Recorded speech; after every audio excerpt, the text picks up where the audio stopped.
Unfortunately, I cannot ask them to sit. They cannot sit before I sit it here. All right. Thank you very much. This is my Inspector General.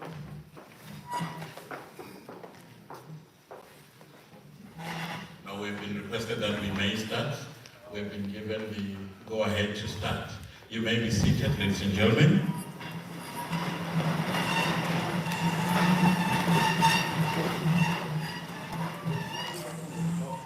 It looks like it's a full house with just some few seats that are left out there. Ladies and gentlemen, we've lost a considerable amount of time. I'm still hoping that we can have lunch at least by 2:15 if we work very well, and that will be the end of the program, and then we'll be going out for lunch at that time. We have lost a considerable amount of time, but I'm not going to waste any more time. There are changes in the program.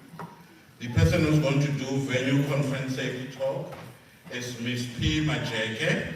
When Ms. P. Majeke is coming to the fourth, the person who will do the welcoming is the provincial head, Mr. Tani, who will do the welcoming. There's been some bit of change on the program. For now, let's give Ms. Majeke a chance to give us a safety briefing. Ms. Majeke, I don't want to be you today.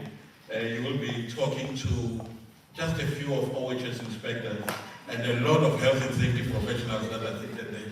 Over to you, ma'am.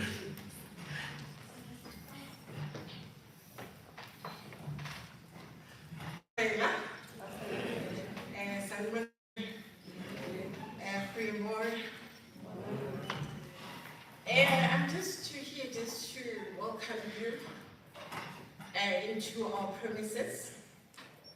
And my work is just short. In case of emergency, we've got 7 evacuations exit. We've got people, the venues that are wearing reflectors. We look at them, there they are. That is where is our exit points. In case of load shedding, because it does happen, and this venue becomes quite dark. It is important that you sit where you are standing. If you are standing, you just stand where you are standing. If you are sitting, you just remain sitting until 5 minutes. Within a minute, the generator does kick in.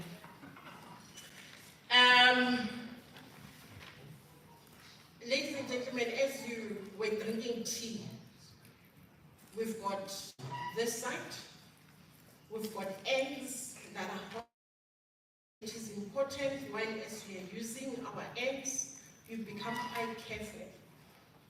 It is also important that as you are here with us, you tell us your dietary requirements. It is very important because we want everyone to live happy. And then in terms of assembly point, it is where you have got your cars. Our ladies and gents, they are on my left-hand side. We've got, they are through the passage. We've got our ladies and gents. And then in case of emergency, we've got also our first aid room on my left-hand side. It is next to where our holding room is. If we do have any experience of, in case of you need a first aid room, it is on my left-hand side. And then around the premises, if we do experience fire, we've got host drill, and we also got fire plan for the venue. Important while as you are with us, you enjoy your day. Thank you so much.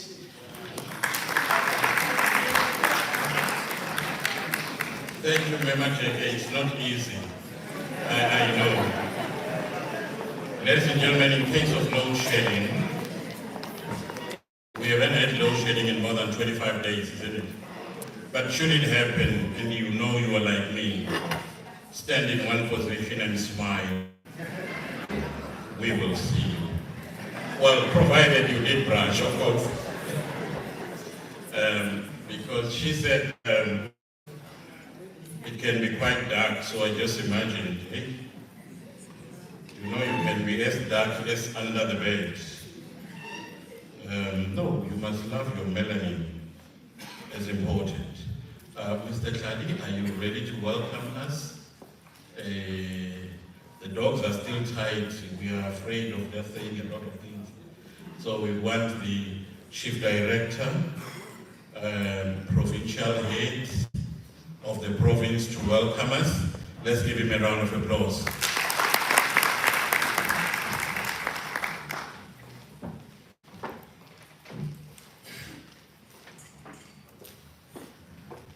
Let me take this opportunity to thank the chief director and program director for giving me this opportunity, and pass my greetings to the Honorable DM Maui Tumelo Muloi. Raising this occasion, it's a wonderful feeling that she is here among us, and she always, especially in Limpopo, whenever we have events of this nature. And I would like to thank you very much for being here this morning. We have that I would like to really welcome the IG, head of inspection. She's here as well, gracing this occasion. And we also have our guests from ILO and many other guests that are here who are on the program. I will not have enough time to talk all of their name, but I just want to say they must also feel at home. I'm also excited when I look at the hall. I was a little bit worried that it's going to be empty, and again, when I was looking at the social media circulating stories, and I was very much I take comfort that you are here this morning to listen to in this important day, and I've got no doubt that at the end of today you'll be having something, especially that we're having challenges with climate change. We've seen abnormal rainfalls, we've seen storms. Recently there was a talk of El Nino, and all those combinations create a bit of a challenge. And some of these things, especially climate change, we get to learn about them every day.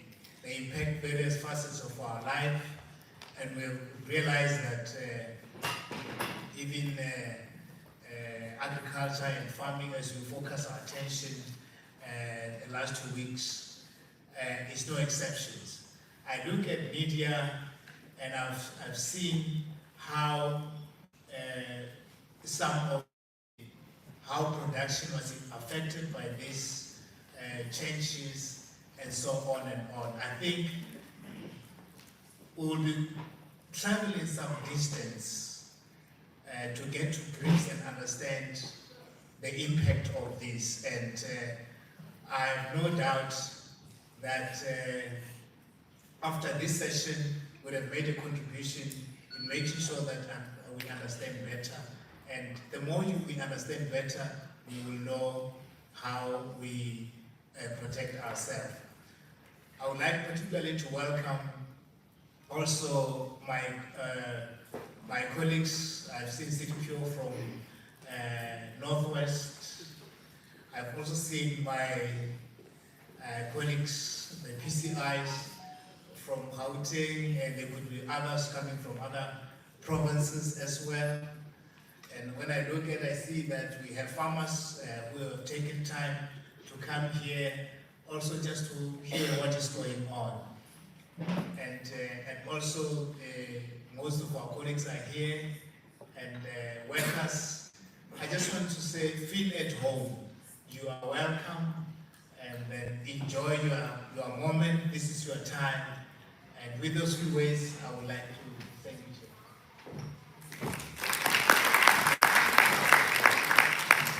Thank you, Judge Jali. Reputulukile reale. Gano hare putulukile. Agere speak.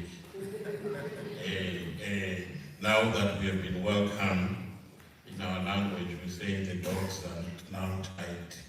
They don't have to move around. SPCA might not agree, but they don't have to move around. Now, ladies and gentlemen, whenever you go to places, there are slogans and a way of doing things, right? Yeah, when you go to church, but you ring amen and you say, amen. Ring amen. Amen. Ring amen. Amen. Yeah, why are you going to Para fumani bo. Fumani bo. Ani fumi man. Fumani bo. Fumani I don't know that they are my baby. You know, my baby are very fumani. They don't ever feel like us when. Fumani one is it go to work? It's not go to work. For those that do not understand, it's just saying believe in this, and this one said I believe. Or you go to these new churches of today. May I prophesy? Say prophesy, Papa. May I prophesy? Oh, must I go deeper? Oh, I see.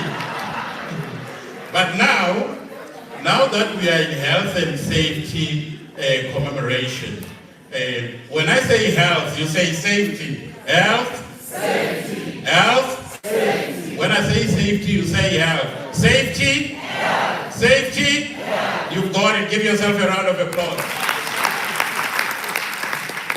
So it's going to be like that. Ladies and gentlemen, we will be welcoming the industrial theater. I think I'm going to give them a very, very short time. Industrial theater, if you can hear me, make your way to the fourth.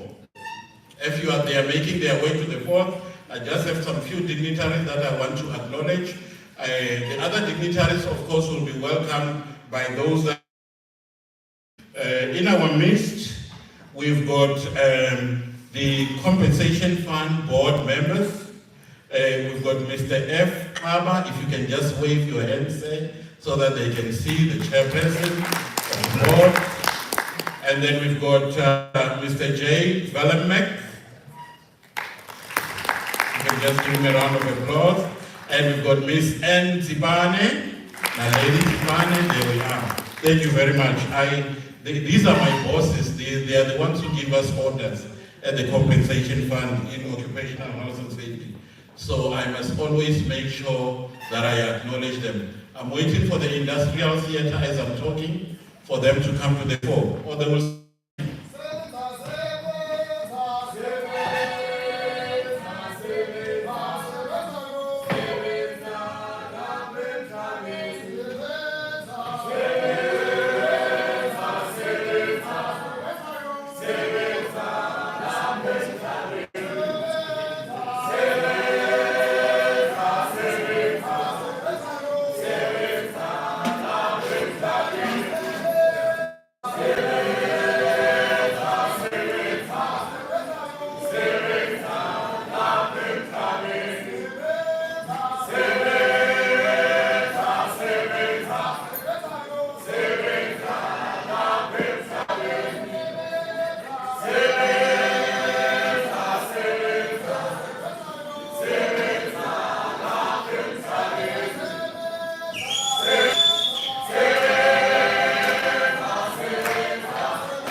Mr. Dipulelo Malima. Oh, okay. And do I have Mrs. Dakano Sikapelo. Come on. Oh, okay. And do I have Mr. Paul Mamabulo? Even if you're not here, we have a problem.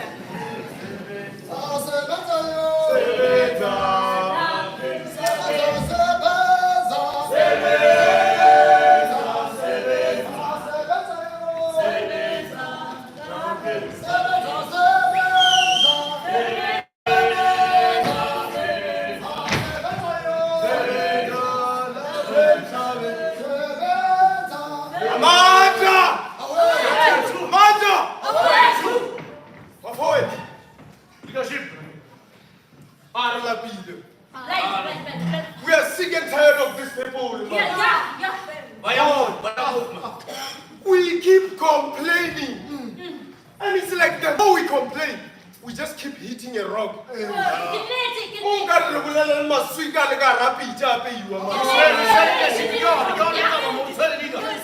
you know your own trainer West.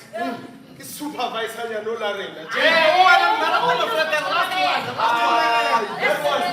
she's very crazy, man. Jane is useless. She does not know that we have the right to OHS. What?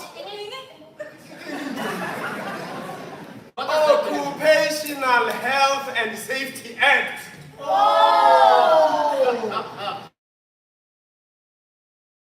That's right. You know what bothers me the most? They think we are the ones controlling this climate change. Even my chest. It's always itchy. All because we do not have proper masks and proper skin care. Leadership.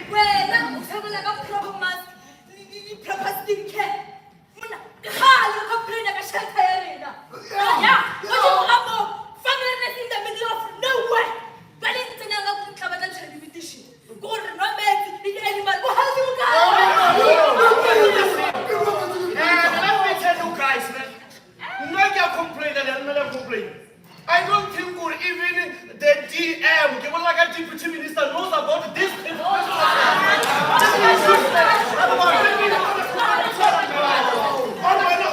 Do you know about this thing? You don't know.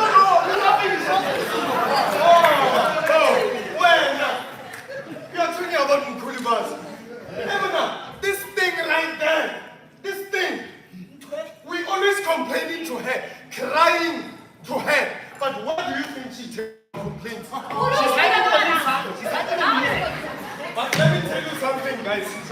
On a serious note, we need to act as soon as possible. Otherwise, something bad is going to happen. Our leader. My brothers, what did you do now? It just reminds me of my brother, man. Who would never get a certain construction company or in Nesnata, and you praise Javon. Rather than you praise Javon and Bona. They must not proper information on how to protect themselves over this thing, man. Leader. Lucia. Can't you know what happened to your brother? No, I couldn't understand, man. I can't get it. My only brother died and left me and my mother to suffer. Who is your friend? Company one. Yeah, he claimed he died because of asthma. Asthma, yeah, because brother Yakasa, like the Dr. Asthma. He never had such a chronic in his life, man. I had love, Lucia.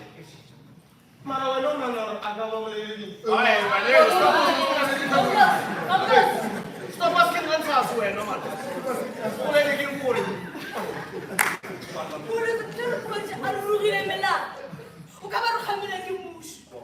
So when I'm done now, I really want to fuck off.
here is very legitimate. Yeah. You are protected. Very much.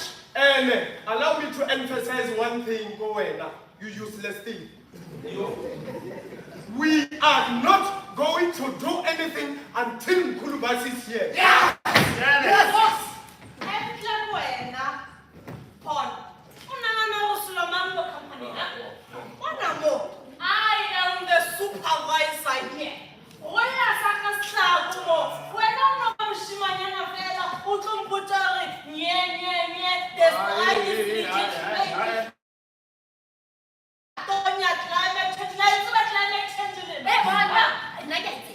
It refers to the long-term shifts of temperatures and weather patterns.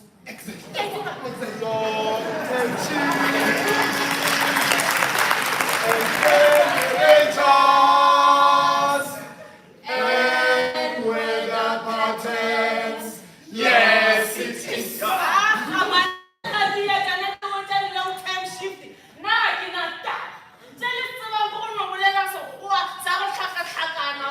Occupational health and safety. You are going to work.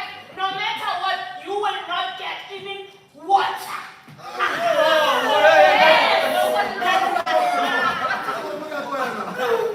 This one is crazy. Lisamba kwana acheche le murabu. Oyero na mapete tata ko. Lisamba kwana acheche le murabu. Oyero na mapete tata. Are oyero na. Oyero na.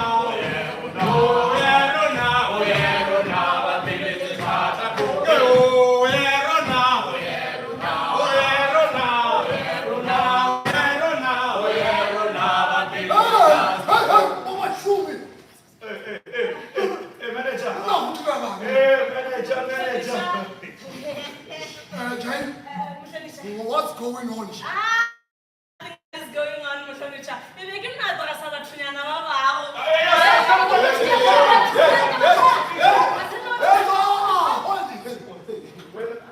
Jane, I heard everything you were saying to this employee. Yes, Mushonicha.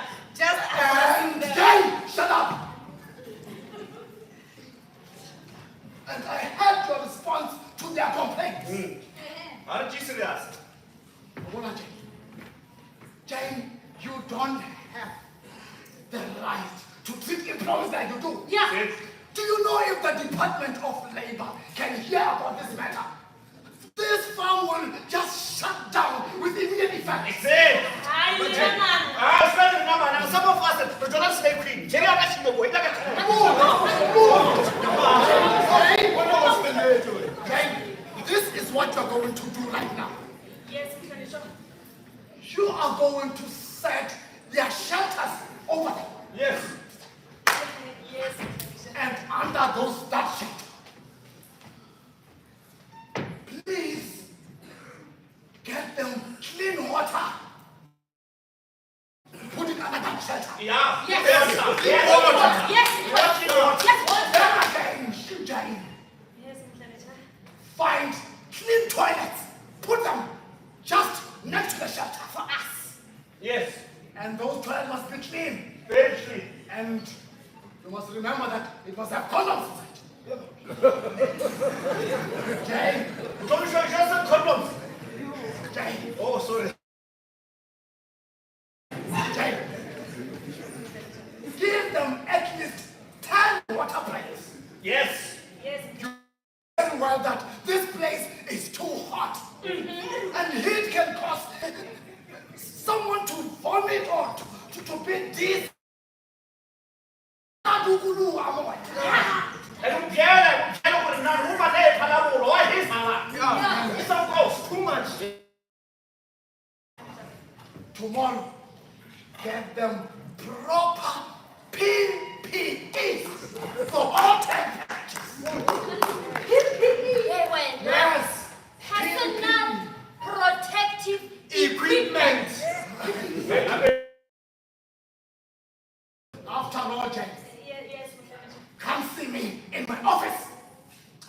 Yes, sir. Yes,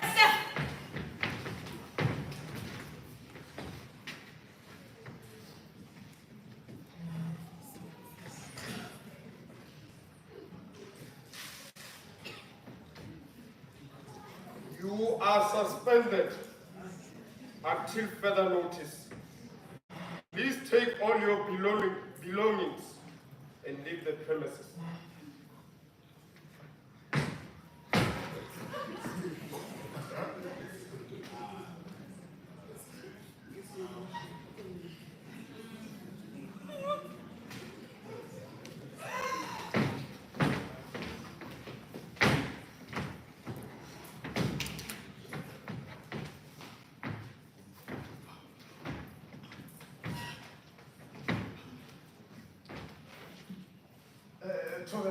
Oh, Paul, thank you for coming. Thank you for coming.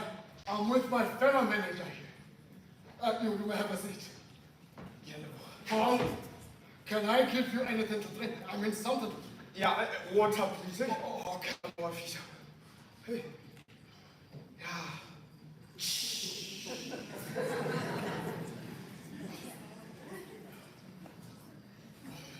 Let's get to the point, Paul. I am his fellow manager, so I'm part of the administration team. Listen, Paul, we had a meeting with your supervisor in the presence of Miss Boss Makulu yesterday, and he found it fit to not put any more of his workers in danger. So they excused her, meaning she is suspended till further notice. Yay! And might be expelled pending the outcomes of her hearing. No, that's very good news. Mr. Paul, Yes, sir. you know, I'm glad to announce that you have been appointed as a new supervisor. Yay! Yes, and I hope you saw the chain of Fitilika.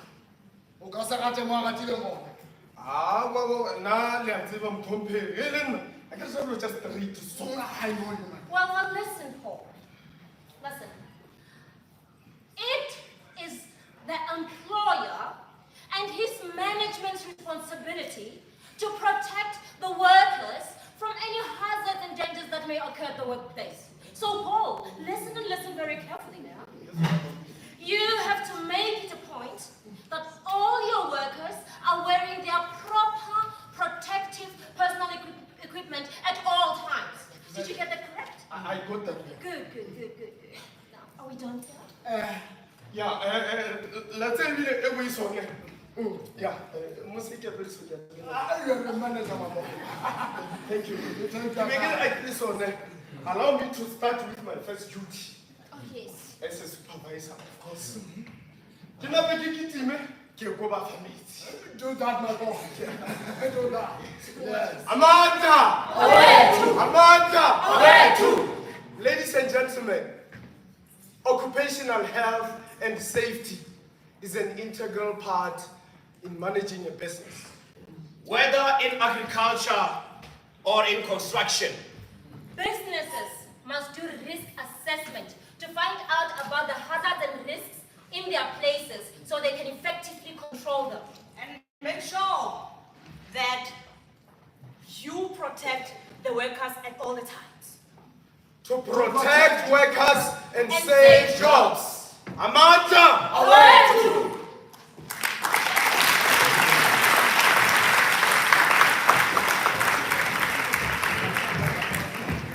Another round of applause, please. That was good. Ladies and gentlemen, today is the 29th of April. The World Health and Safety Day is normally celebrated on the 28th of April. So yesterday it was the day where we commemorate health and safety. It actually started in 2003 under the auspices of the ILO. But back before then, organized labor had started it as a day of remembering those who lost their lives and those who got injured at work. So it was started by organized labor in 1996, and ILO followed now by making this day specifically for celebrating or commemorating health and safety. And as we are today in South Africa, under the Inspector General Mema Muilwa, We are here today in this province to do exactly that, to commemorate health and safety. At this point in time, ladies and gentlemen, help me to welcome on stage the Inspector General, Mama Muiba, to come and give us her opening address. A round of applause, please.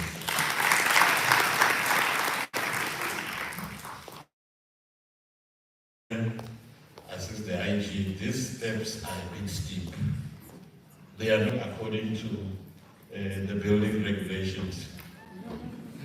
And I only noticed later.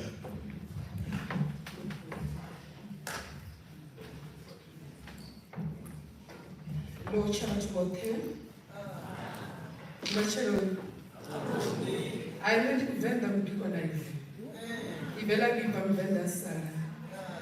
Mduru wa Goma Senga. Limrawuzi wa power. Power line ya kuthathi lisani kusho. Kusho ngibonga bani. I don't want to go on and on. The Bible says in the book of Psalms 118, verse 89, it is a dangerous thing to put your trust in men.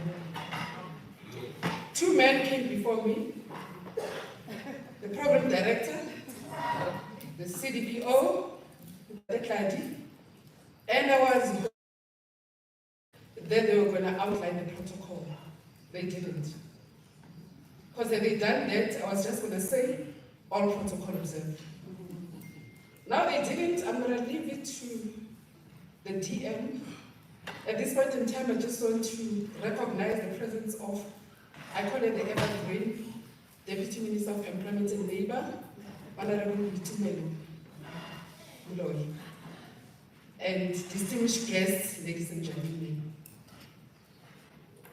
The value of meeting today, lest we forget, every human life has an infinite value, and to destroy even one is a crime against humanity. That is a quote by Martin Luther, one of the greatest writers that, in my view, ever lived. Miles Monroe, and I paraphrase, said that the richest place on earth is not in the diamond mines. The richest place on earth is not in those companies that are deemed to be making the most money. The richest place on earth is the graveyard. For in the cemetery, there lie men and women that is supposed to be poets, but they never got to it. Authors that will never had an opportunity to write any book. Heroes that were never celebrated. Because of premature death and retirement and permanent changes to them. And in the space of occupational health and safety, we have been robbed as communities of breadwinners, comfort givers, and the glue that should bind not only families but communities together, due to some negligence and a whole lot of other things. Actually, in OH's language, we say that every death is an injury in the space of work is preventable. Like the program director said, in 2003, and that is 21 years ago, the ILO began to observe the World Day of Health and Safety. Lest we forget that there are people that are lying in premature graves. To shine the spotlight, we're meeting today, to shine the spotlight on viable ways to minimize and prevent health and safety related hazards. To foster tripartism in a manner of dealing with unworking conditions. To have a sustained dialogue around pertinent matters around health and safety. I'm a firm believer that you can never ever engage too much. You can never ever talk too much. There's a saying that each time a wise man or woman, for that matter, allow themselves to change their mind, each time they get persuaded. So we're here to persuade each other in one way or the other. We commemorate the OHS Day to celebrate, to salute, to honor and pay homage to millions of workers who had succumbed to work-related injuries and diseases. And even many more who have had near misses and non-fatal but equally crippling incidents. In alignment with the theme, we should stay alive to long-term and lasting shifts in temperatures and weather patterns. And actually, as a matter of fact, Program Director, I noticed today that Polokwane is trying very hard to compete with Cape Town. Like in one day, we've had already a few changes in weather. I'm reminded of the Kakamas incident. I don't know how many of you know about a town called Kakamas. Yes, it's in South Africa. It's in the Northern Cape, not too far from Appington. We went there, led by the minister. And I swear to you that the minute we got to Kakamas, it was as if hell has moved from hell and taken residence in Kakamas. The way it was hot. And unfortunately, about 4 to 5 farm workers had succumbed to heat stroke. Poignantly pointing and reminding us of the effects of climate change. It also strongly supports the choice of agriculture and construction as sectors that have received attention prior to this event. Our inspectors went out to conduct inspections out there. We're going to be receiving some of the outcomes of that inspection. So there's a reason why we consciously and deliberately looked at agriculture and construction, because the workers in that space are exposed to working conditions that could be very unbearable. As we deliberate on these matters, let's pay a thought to workers who remain vulnerable. We all have a stake to claim and a part to play. I trust that today's dialogue will go beyond just impressive speeches, but usher in meaningful interventions. May we have a memorable commemoration as we continue throughout. Thank you.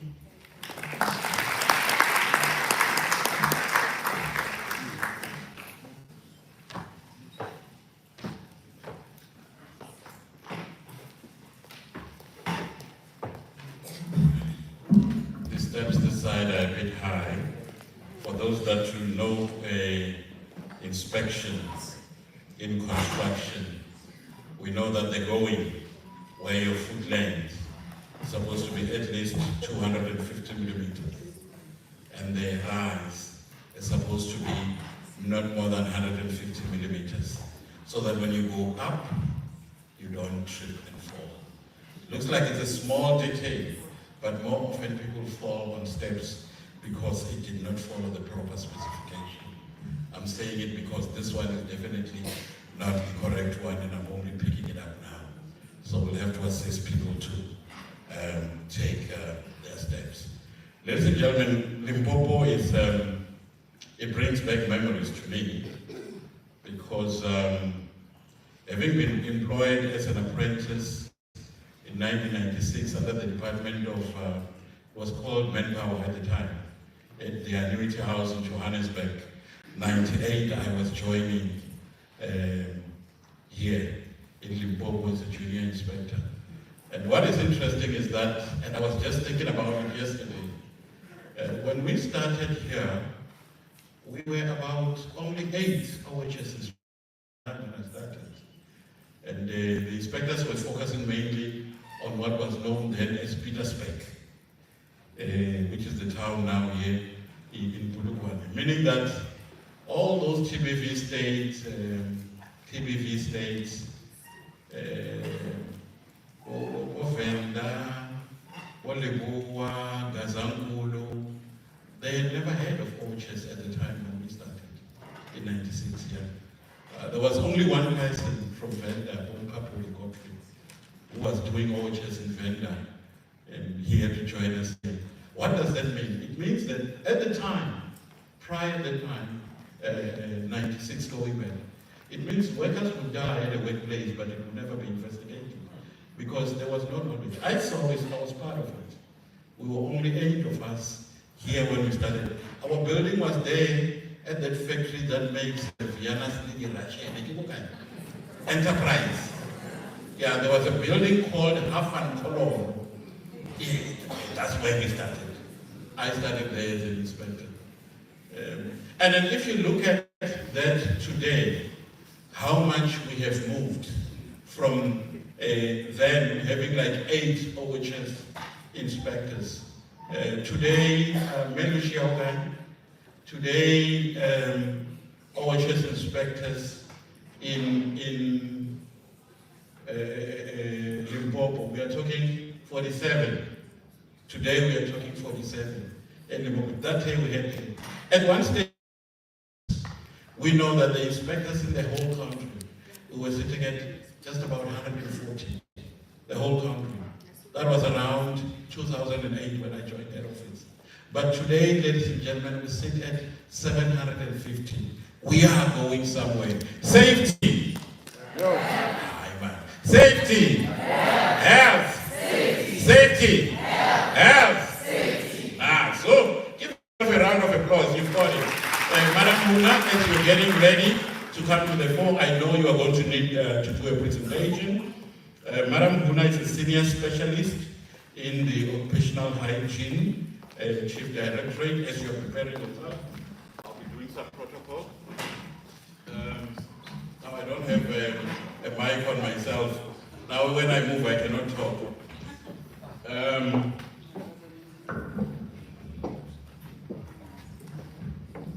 Madam Muna is a senior specialist in occupational hygiene.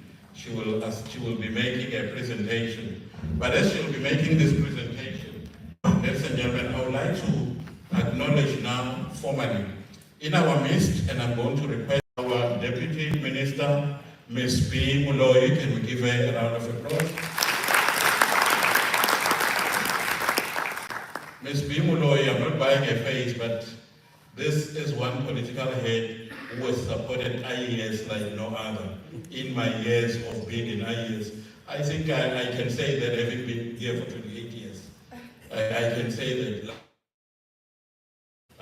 that in our functions, and not only attending, but speaking on matters of health and safety, and laying a political leadership on health and safety matters.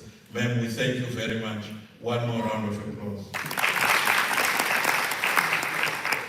In our midst, we've got the Inspector General. You have seen her, she has given her presentation. She is now more than a decade in IES. Let's give her one.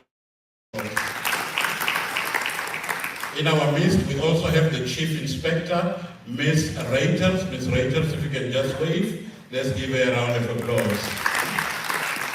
In our midst, we also have Botladi. I always say Botladi is the leader of the... And that you can just wave again. I've already introduced the CF board members. From ILO, we've got Mr. Mabela. If you can just raise your hand as well. Thank you, Mr. Mabela. And from head office, we also have the senior specialist, Mr. Malati. If you can raise your hand, say, or just wait for them to see you. A round of applause to you. And the other 2 senior specialists is the ones you're seeing in front of you, that is Ms. Huna and Mr. Mapaha. I need a round of applause for him, please.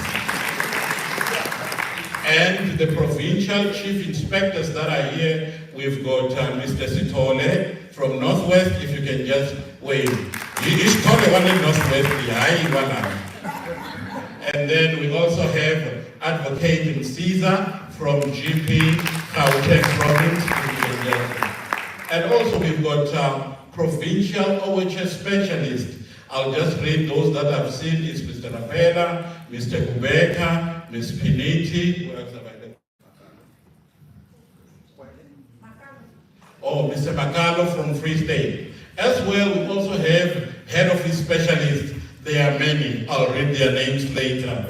For now, I want us to listen to Ms. Unabak. Before I forget, we also have Dr. Nemaungani is the Chief Director in Astronomy in the Department of Science and Innovation. Very humble for his position. Can I just see by way of hand, where are you seated, Mr. Nabangani? There is a gentleman there. That man there is heading the square kilometer array there in the north. And for him being here, for us it's a plus, because the heat wave hit in that province, and there's a lot of projects that are going on there. And we thank you for joining us. These are the people that will assist you, especially here in occupational health and hygiene. Thank you very much. Over to you, Ms. Huda.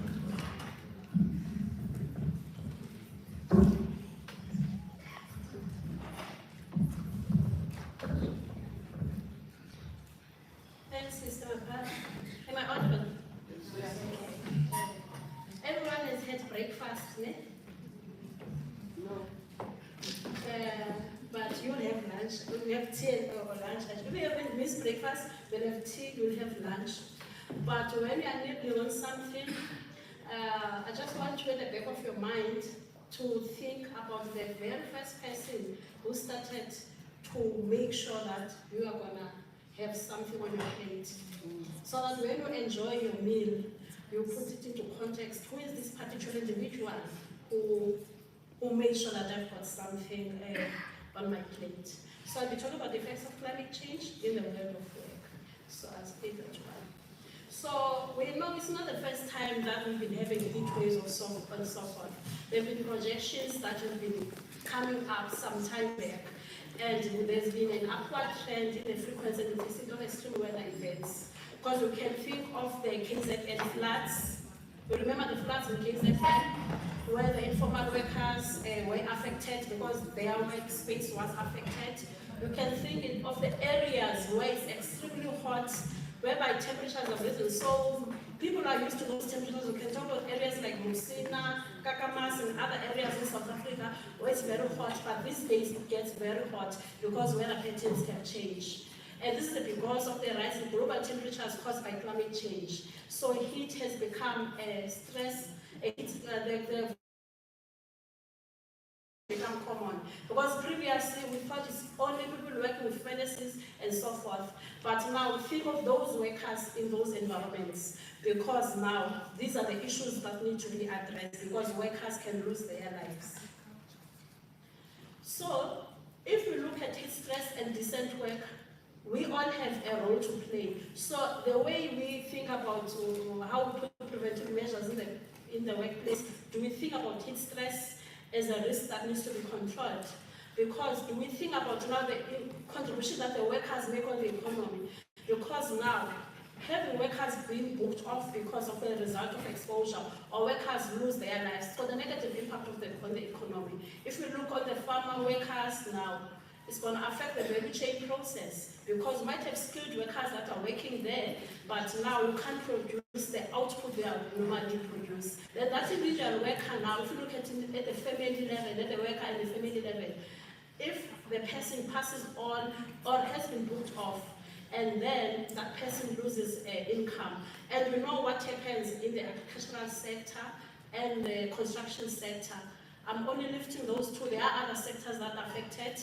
It's the most vulnerable sectors, because it's not the most affluent sectors, whereby people maybe you will get, because if something happens to the Inspector General, she's booked off, she's injured, she's still going to get her pay. But think of the worker that will lose the income, of the family that will, the extended family members that will get affected. And also within that farming community where the farmers are situated, the output that is affected. If the worker now on payday was sharing with the neighbors and so forth, they come to ask, okay, can I have a cup of sugar, can I have this, can I have that? Everybody gets affected in the process. So heat is an occupational and safety hazard that needs to be addressed. We hear the industrial theater talk about risk assessment and so forth. Because excessive heat during work creates occupational health risks to those that are exposed, because it restricts the physical functions and capabilities of the workers. Because if you look at these sectors that I mentioned, it's physically demanding jobs, and they use a lot of energy. and consider the nutrition that they had, because when there's a lot of energy use, you need to be consuming food that will make sure that when there's energy expenditure, you are able to perform and able to work at your optimum. So heat stress can lead to heat stroke sometimes, even with a fatal outcome as it happens in the families. There might be cases that we are not aware of, but if there are such cases, you can bring them to our attention. All sectors, like I mentioned, they are affected by heat stress. But the sectors that we are lifting up today, those that have got physically demanding jobs and they are outdoors, is the agricultural sector, the construction sector, the informal traders. We know the and so forth. We know the mamas selling on their corners and so forth, and the ones at the robots. You know those dancers at the robot. No matter the people who are standing at the robots, they are dancing. Those people are working. So think of those people. You take your dustbin, where I stay in my estate, our dustbin goes out on Thursdays. You put it out on Thursday, so maybe they refuse or whatever. But those refuse collectors, think of the conditions where they are working. They are running around and it's hot and you want to put your refuse collected. So think about those workers. So it's not only outdoor workers that are affected. We get a lot of complaints, especially from government departments, that it's hot in this office, it's hot, the aircon is not working. By the way, we don't regulate air conditioning at the Department of Labor, because we have to enforce the law as it is written. At the moment, we are talking about natural or mechanical ventilation. So if the inspector is asking you, are you having openable windows? And you say yes, and then says open the windows, there's nothing more an inspector can do. So if we are inside the work environment where it's poorly ventilated, it will affect you also with these extreme hot weathers. And then also, at high heat levels, even performing basic tasks in an office, it affects you because it also affects your cognitive ability as a person working there. And you'll be tired all the time, you can't even think and make the simple decision, especially if you're in a job that requires you to quickly think at your feet. So, except for the sectors that I've mentioned, or the conditions of people working, now we think now, the workers, the women that are pregnant, how do they get affected? So the risk assessment also needs to consider as well, if I've got pregnant women and it's excessively hot, how do you address these issues?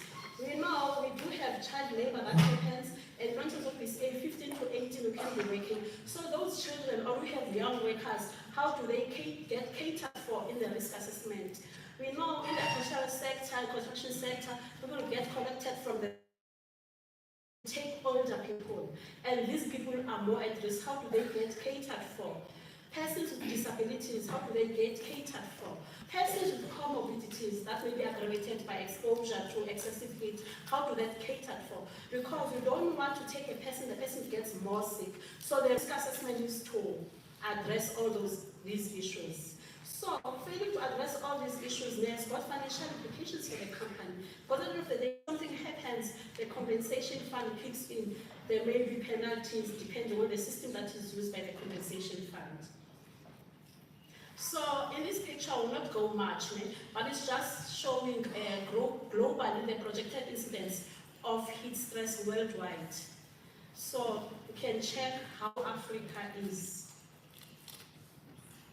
But if we look at Southern Africa, there, where the cursor is, the pointer is, we know it's been very hot recently, even in areas where we're not having excess heat. But now, if we look now at the issue of the agricultural sector in terms of projections, they are affected. So this is South Africa. You can see Northern Cape there. It's very red. Can you see? So we remember DDG mentioned about 4 to 5 workers. So I'll briefly talk to that case study, because if you look there in Half Ada, the projections is going to go up to 42 to 44, and then in other areas about 40 to 42. So if we look at the projections, it's been projected that the number of heat waves incidents in the immediate future from 2010 to 2039 is projected that will be having higher heat wave frequencies. And the simulations, this is the information that's supposed to be used to make sure that the protective measures that are put in place by employers, especially in the sectors that are most affected, take these projections and make sure that the risk assessments and the control measures put in place respond to such projections. Because we all know the body core temperature is 37 degrees.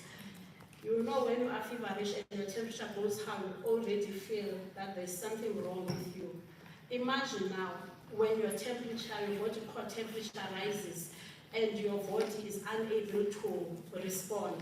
And now they have got a physically demanding job.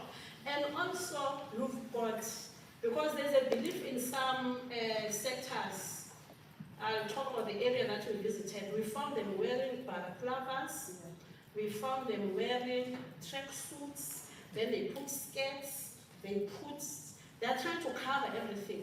So now the skin is supposed to perspire because we've got natural, God-given prevention systems. You're supposed to perspire.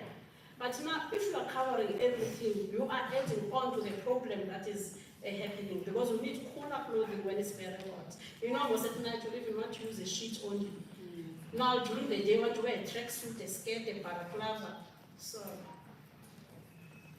So when you look at the effects of heat in the workplace, there's a likely increase of exposure to hazardous chemical agents. We could know in the agricultural sector we use a lot of chemicals.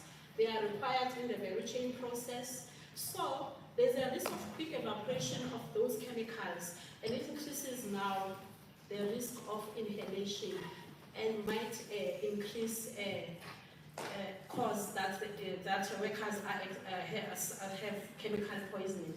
Then ultraviolet radiation. You know, working in the sun, there are many issues, can affect your eyes, may get skin cancer, and so forth.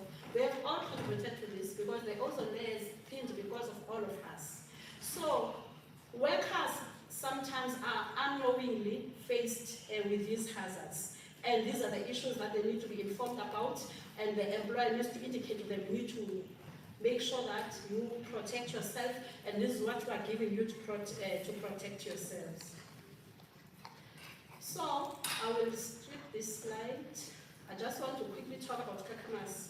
So from the period of 9 to 20 January 2023, there was a consistent heat wave, and average temperature was about 41 degrees in that area. And this was cumulative exposure for the workers. So 4 farm workers lost their lives due to heat stroke. So in that area where they were working, they were harvesting grapes. They were cutting residual grapes that were not fit for harvesting. They were preparing and loading carts for the grapes where they're going to be ferried off to where they're going to be dried. Farmers, using their indigenous knowledge, they didn't know that we've got environmental regulations for workplaces, but common sense said to them, let's give them clean and cool water. Not all the farmers did that, but we're giving credit to those who did that. And then in one of the farms, they had a policy on wearing cool clothes. Now I'm going to their policy, but they're not enforcing. Pastor, people wearing balaclavas, skirts, tracksuits, and so forth. You need to enforce this because they need to wear cooler clothing. And then they also in rest periods. They also changed the shift patterns for the farm workers to start working at 4 a.m., providing them with headlamps while it's still cooler. And then at the peak of the sun, they are no longer in that environment. Then they will come back when it's cooler. So we observed, do you use a lot of consultants in Limpopo? Yeah? Do you use a lot of consultants?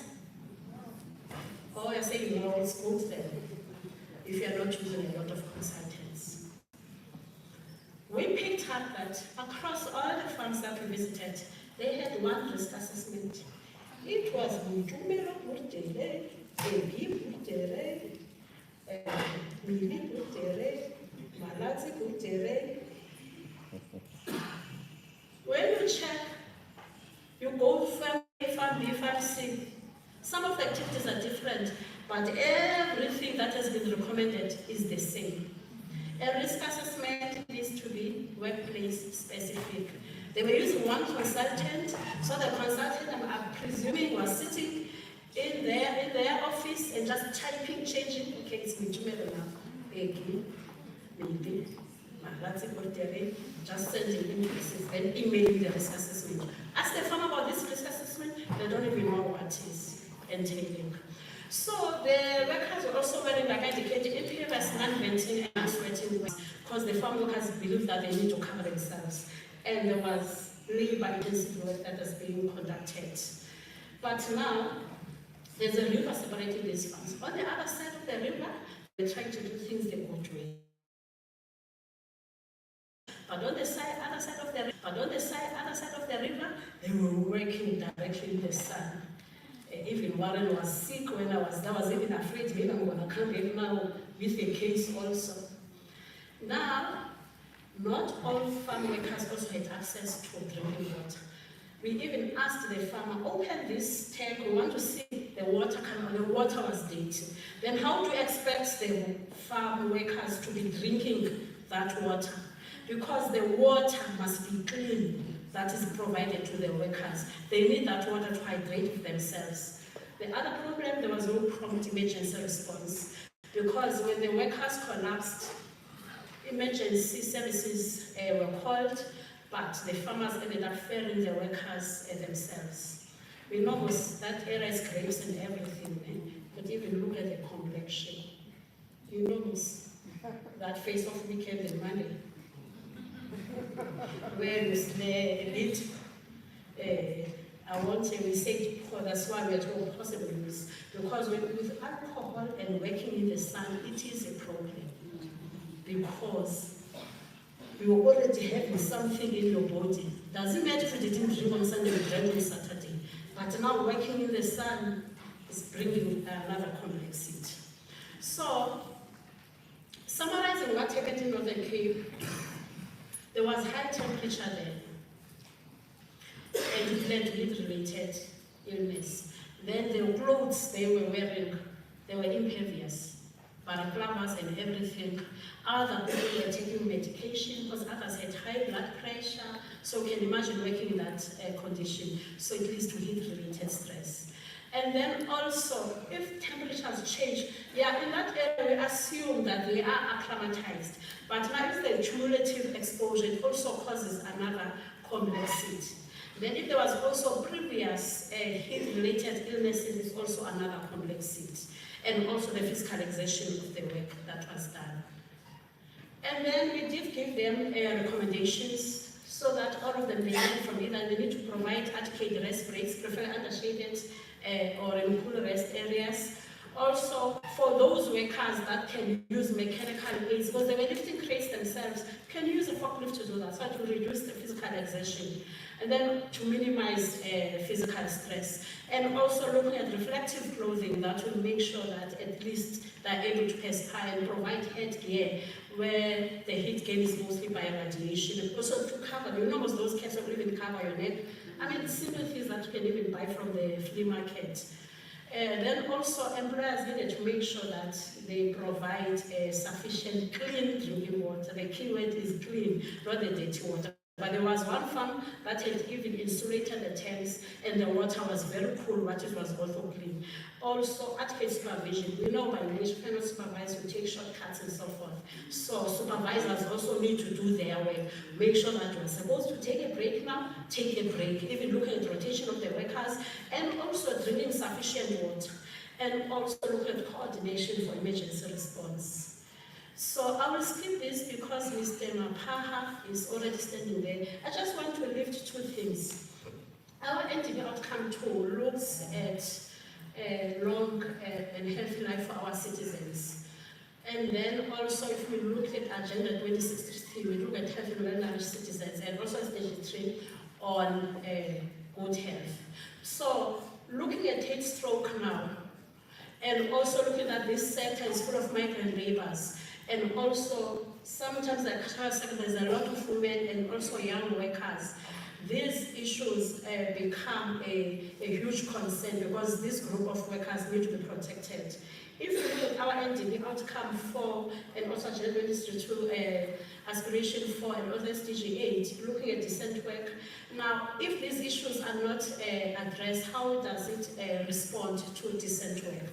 Because whilst doing your job, you must be protected because you are contributing to the economy. So I will leave those ones. So I hope that we'll continue trying to do the best that we can with the information that we have until we have better information whereby we can do better, that we've borrowed from Maya Angelo. Thanks.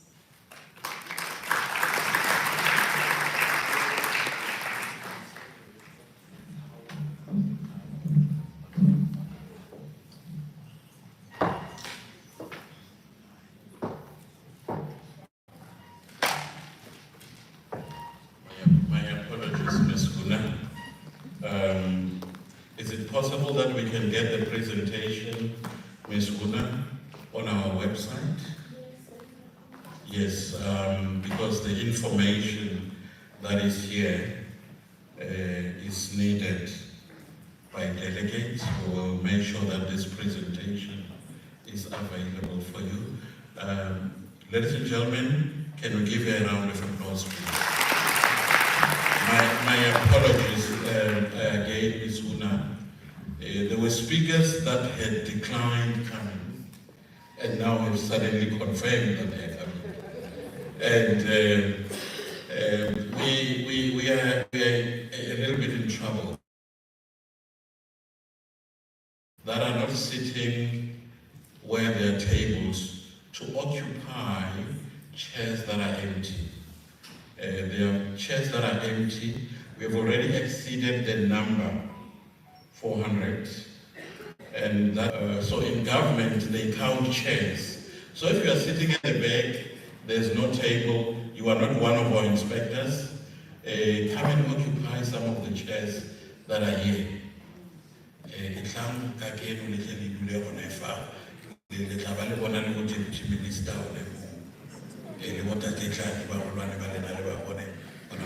are afraid to come and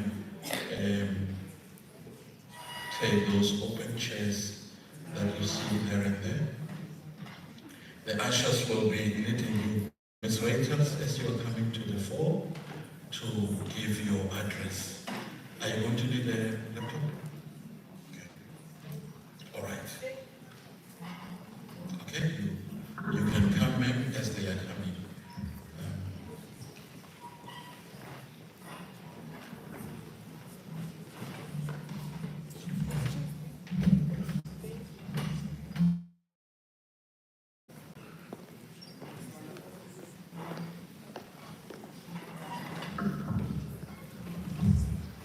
Can I see by way of hand, if you are an agricultural employee, can I see by the way of hand, can you just raise your hand where you are? Our farm workers,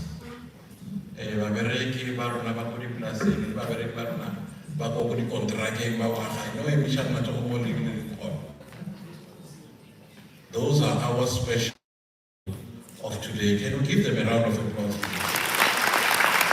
These are the most important people today whom we want to recognize. Ladies and gentlemen, Ms. Rader is our Chief Inspector. She has been the Chief Inspector now for exactly 12 months, right? For 1 year. And she's the second female Chief Inspector, but the first woman of color Chief Inspector. Ms. Reuters, later. Thank you, Mr. Mapa. I'm going to try to be brief. I'm just going to give feedback on the inspections that we have done.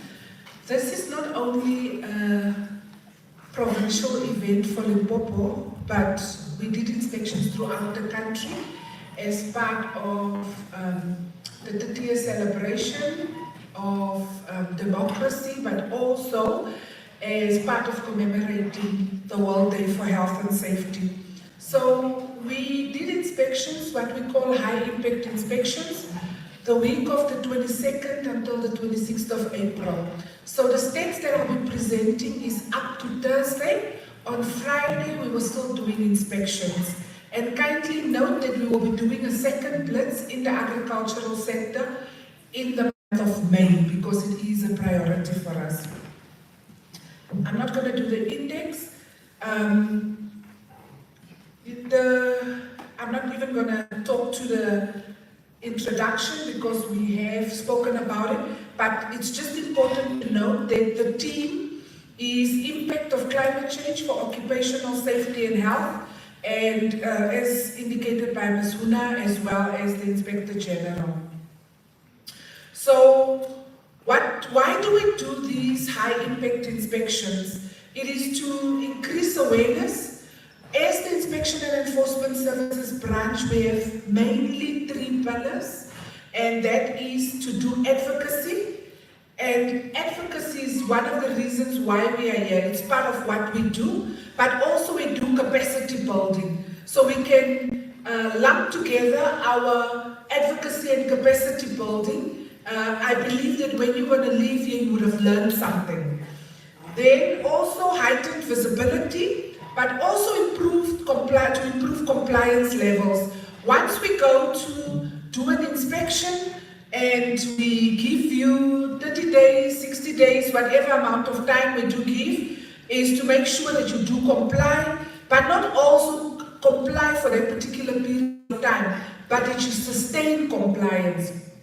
And then also, we do our inspections with partners, including Home Affairs, where we look at undocumented migrant workers, also the police, etc. So we do stakeholder engagements, and we improve our stakeholder engagements. We do have the Department of Agriculture here today because Limpopo wants to forge a stronger relationship with the Department of Agriculture.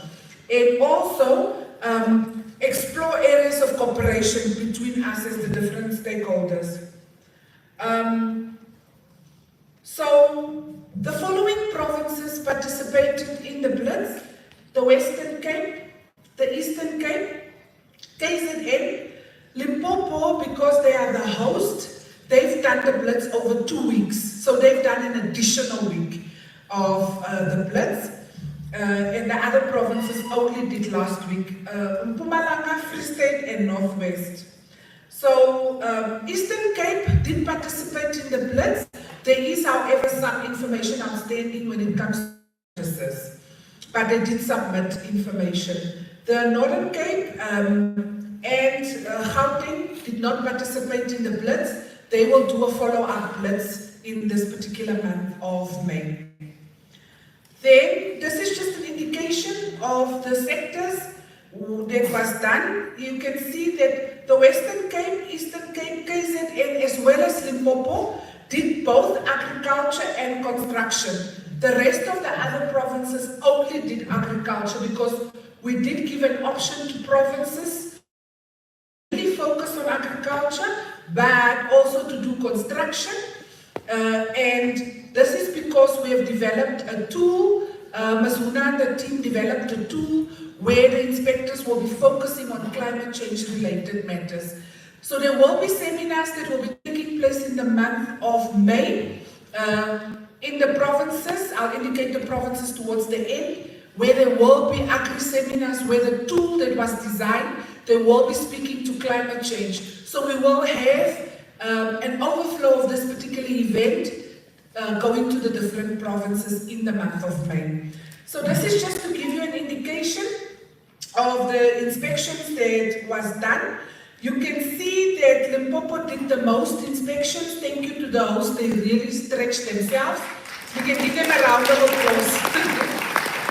So Limpopo did 406 inspections, which made up, and it's this one of the smaller provinces, 32% of all the inspections that were done. Thank you, Limpopo.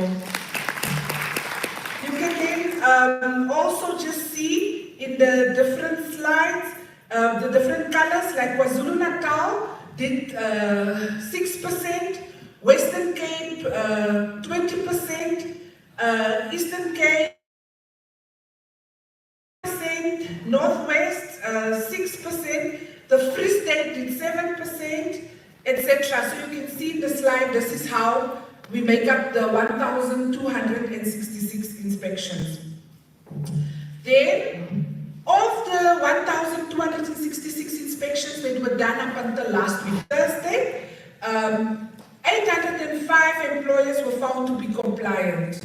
So that is a 63.59%. And you know that we would want employers to be 100% compliant with the labor laws that we administer. So it's still a low compliance rate.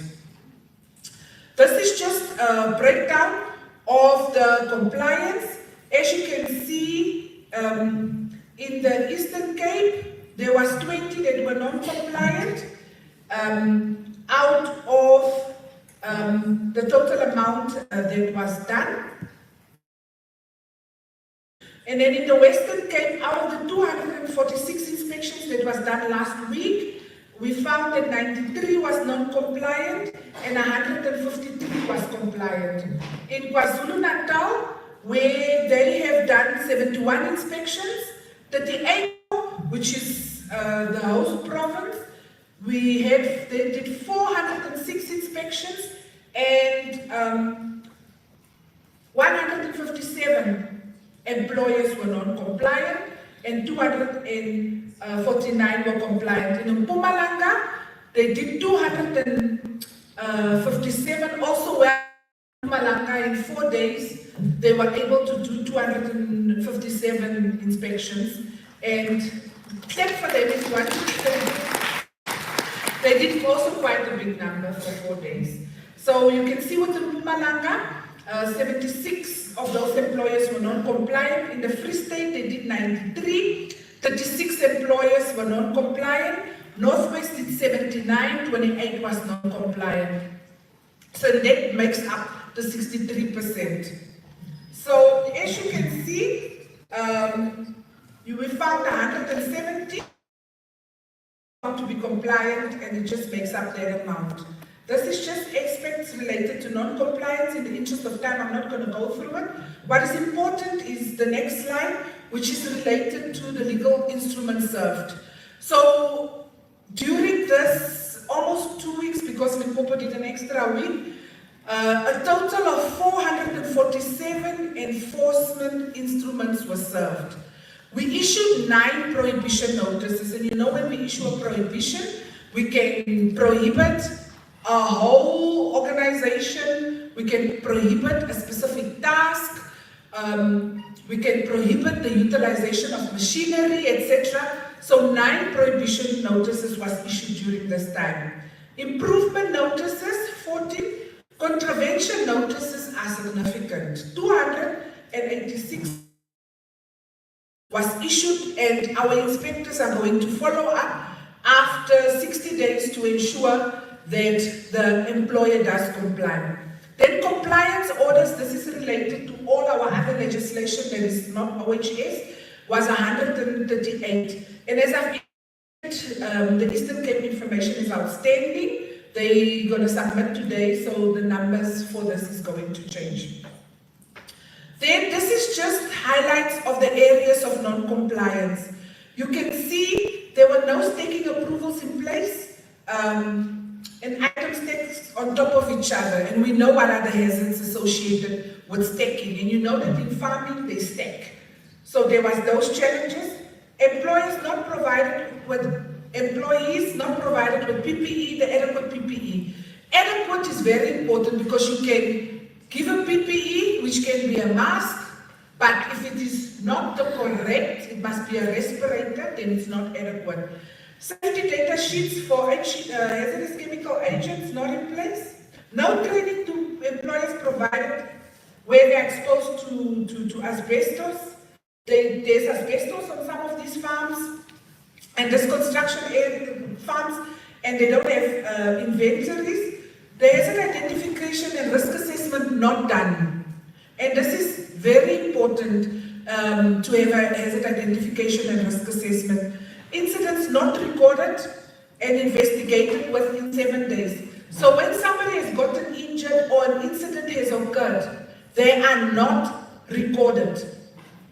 the farmers are not recording incidents.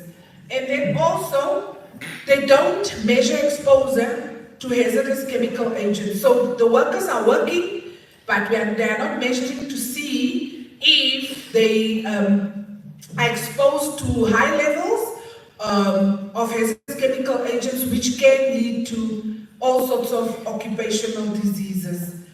Also, no toilets provided closer to where workers are working.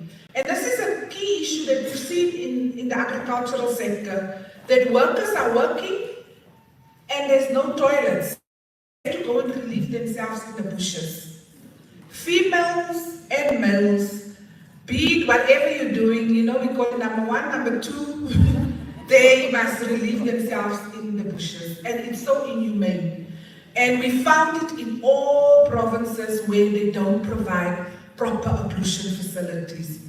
Then, toilet paper, soap, towels, there's nothing. You must go and relieve yourself in the bush, but the farmer doesn't even provide you with a basic thing like toilet paper.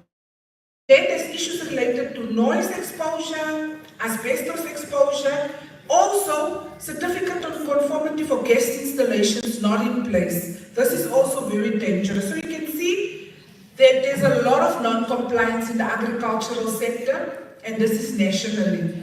Then, also in the agricultural sector, they were failing to comply with the BCA, the national minimum wage, and sectorial determinations. Almost all provinces found farmers where they are not paying people what they are supposed to be paying them. Also, they are not declaring employees for UI, which means if anything happens to their employee, if they get dismissed, then there's a challenge. They can't come and claim from UIF. And the Constitution says that everybody has a right to social security. Also, the farmers are not contributing to the UI fund, some of them. And also, they don't keep records of the earnings. So if there's no records of earnings, it becomes very difficult. So it's also a means of making sure that you're not able to determine how much they were supposed to give. Then also, the employer doesn't keep records of submitted returns of earnings. So we have a challenge where they also don't comply with CF, and they also do rob CF of revenue that CF is supposed to get. In the construction sector, just to highlight, there's also open excavations, not barricaded, and we know what can happen with unbarricaded open excavations, because some of the excavations are very deep.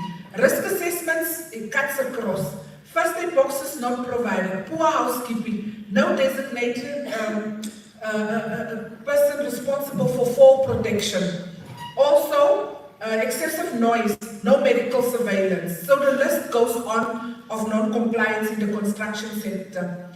These are just the highlights of areas of non-compliance in Limpopo. In the interest of time, I'm not going to go through it. It's very similar to what we have done, but we just wanted to highlight Limpopo because we are here. Then, there were some challenges that we had with farms situated on mountainous areas where we had to get other vehicles. The other challenge that we have is we have a lot of undocumented migrant workers in Limpopo as well as in Mpumalanga, and Mpumalanga indicated that it was strange that they could not find any in the farms where they've gone to, which means the farmers were warning each other, and by the time our inspectors were there, it's either they were hiding the people or they sent them off. In December, we found the exact same thing in the textile industry in KZN. When we arrive, they delay us at the gate, and then they allow the undocumented foreign nationals to jump the fence. But the workers that come, their fellow colleagues, and say we have 100 nationals from this particular country that went out through their door at the back. So they would then indicate that to us. So we drafted a tool that will be presented in the seminars where it will be more intimate and more technical. When we look at climate change and the impact on OHS, where we were looking at risk assessments and what should be in it, medical surveillance, biological monitoring. So be on the lookout for the seminars. Limpopo is also supposed to have a seminar, and they will be giving you a little bit more detail on the impacts of climate change and the inspections that they have done this past week, as well as the blitz that will be taking place in the next week. This is just the tool that we have designed. So in conclusion, we will be having this ugly seminars in the month of May in Limpopo, Mpumalanga, Free State, Northwest, and the Northern Cape. And then the climate change will be highlighted in that particular seminar. And then also we are scheduled to have another high impact inspections in the agricultural sector in the month of May. It will take place before the 24th of May. Thank you.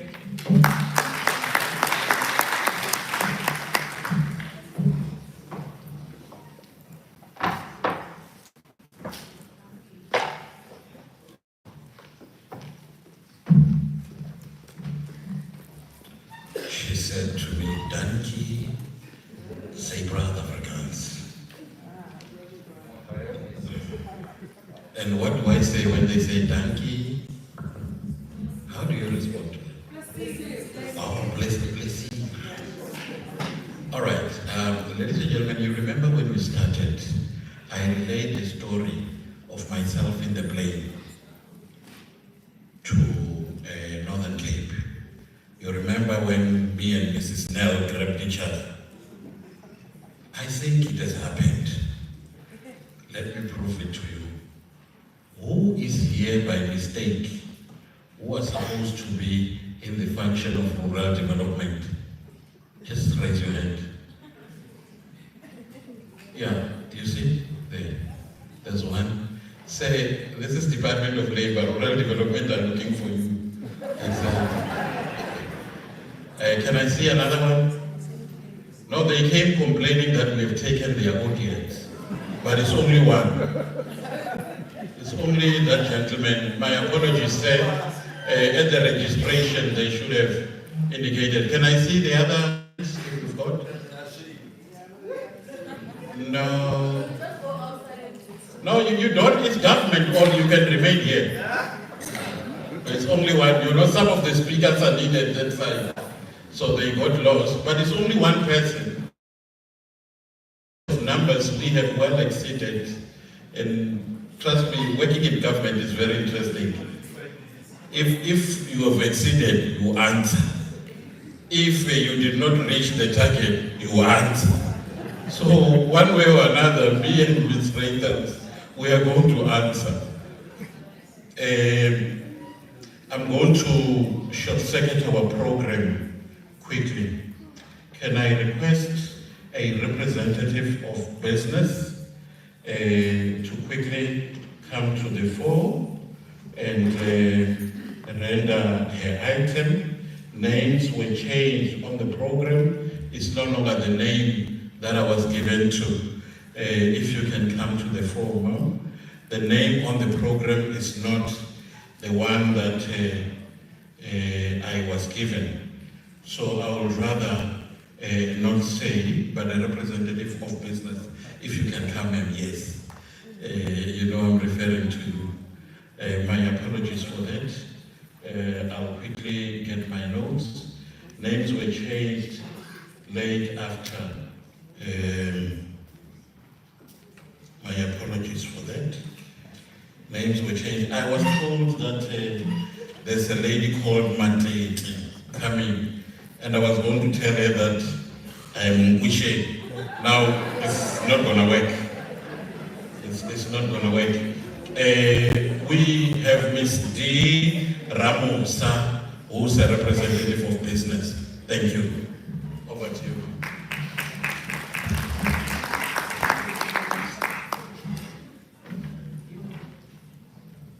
I see I'm hiding behind this. Yeah, but you can see me. All right? My name is Dimakadzo Ramosa. I am from South African women in farming. I do acknowledge our Deputy Minister and then as well as all other dignitaries present. Who is South African Women in Farming? Thank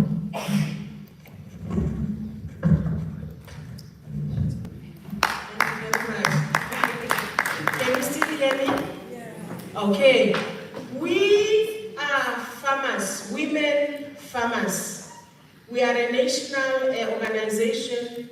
We have a footprint in all the 9 provinces with a membership of 1,500 women. Our members are mainly women, as I said, but we do also involve gentlemen who are in the farming business. We also have the young people, the young lady farmers. There's one of them in this audience. She's a very well-known Matume farm girl. I don't know if she can wave her hand. Okay. I did not see her. Maybe she's hiding somewhere. She's scared of you. Otherwise, here we have present Mrs. Matiti Mukhetle. Titis, your hand. She is our CEO. She's also our SG. She's our Fikile Mbalula. And then I am the treasurer for the organization. Okay. The topic that I was given is evolving challenges due to climate change. I was actually very impressed when I looked at our industrial theater. Yo! Hey, Babalelas Khoa! They actually gave the definition of what climate change is. I don't know if you heard them, but I did. Can we, for them, what is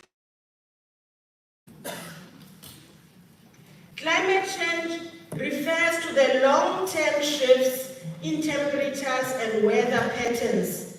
These may be natural, but since the 1800s, human activities have been the main driver of climate change due to what we do: burning coal, burning oils, burning gases. What does that do in turn? It creates some formation of some gases in the atmosphere. And then with climate change, with the extreme heat, that impacts the earth. And that is why we see all these things that are happening to us. We have now and are experiencing excessive heat. We are experiencing excessive coldness. We are experiencing excessive rainfalls leading to floods. We have seen what has happened to KZN and the other areas. Excessive storms. Trees have fallen, some houses have fallen all over, and especially in Limpopo. Very big trees fell because of that huge storm. We actually thought our houses were being uprooted up. And then destruction in or with crops. Most of the farmers balobile kaspedi. And then also we have also noticed loss of livestock due to diseases, due to drought, due to extreme temperatures. We've seen diseases affecting human beings. Excessive flu, COVID, which is making its rounds again, cholera, heat stroke, and then on our workers, high levels of absenteeism. Exposed to extreme weathers, they are exposed to pests The current mosquitoes bite more than the ones that we knew before. And then many other pests, the ticks, hey, it's bad out there. And then because of that, and for those who are farming, they are then tempted to use more and more pesticides. And then what happens? They start breathing those pesticides. The pesticides were not meant for human consumption. But because there are farmers working in those fields, and most of the time they are the ones who are supposed to spray those pesticides. And then guess what happens? They breathe them in, and then they get so ill. And do you think the employers care? Do they? Most of the time they don't. They are just interested in their crops and still looking at and seeing their yields. So we are in trouble. There is degraded air quality. Heat and humidity affect the health of our animals, which are raised for meat, milk, and eggs. We've seen and observed all those things, all the different kinds of diseases that we saw with our livestock. Now, how can we reduce the effects of climate change on workers? I think what is key is education. If our workers out there, whether in the construction business, in the agricultural business, if they are informed, then they will live longer. They need to understand who is COIDA. What is it about? What does it do for me as a worker? They need to be taught about Occupational Health and Safety Act and any other legislations that are applicable. They need to incorporate climate-smart agriculture practices. They also need to be provided with the correct, appropriate PPE. The workers need to be engaged meaningfully, especially those in other work environments, but also those in the agricultural space. As I believe, workers who do the work, they have the know-how, they have the experience, and they can best inform employers on what works and on what does not work, as they are the ones who are affected. They need to add value to the business bottom line. I think that they understand very clearly now. To our department, both the Department of Agriculture and the Department of Labor, there needs to be regular inspections. Even those that are going behind the back door, we need to find a way of finding them and then addressing the issues speedily so that we can keep to the safety of our workers. And compliance needs to be enforced. In conclusion, I'm sure I was the most brief speaker. Hey, I give myself a round of applause. In conclusion, we appreciate and are very thankful for being invited here. And by the way, our main objective as South African women in farming is to turn those women who are subsistence workers into commercial farmers. In partnership with the ILO, UN Women, Vodacom, Department of Agriculture, Department of Labor. Please don't forget us on your seminars. Thank you very much.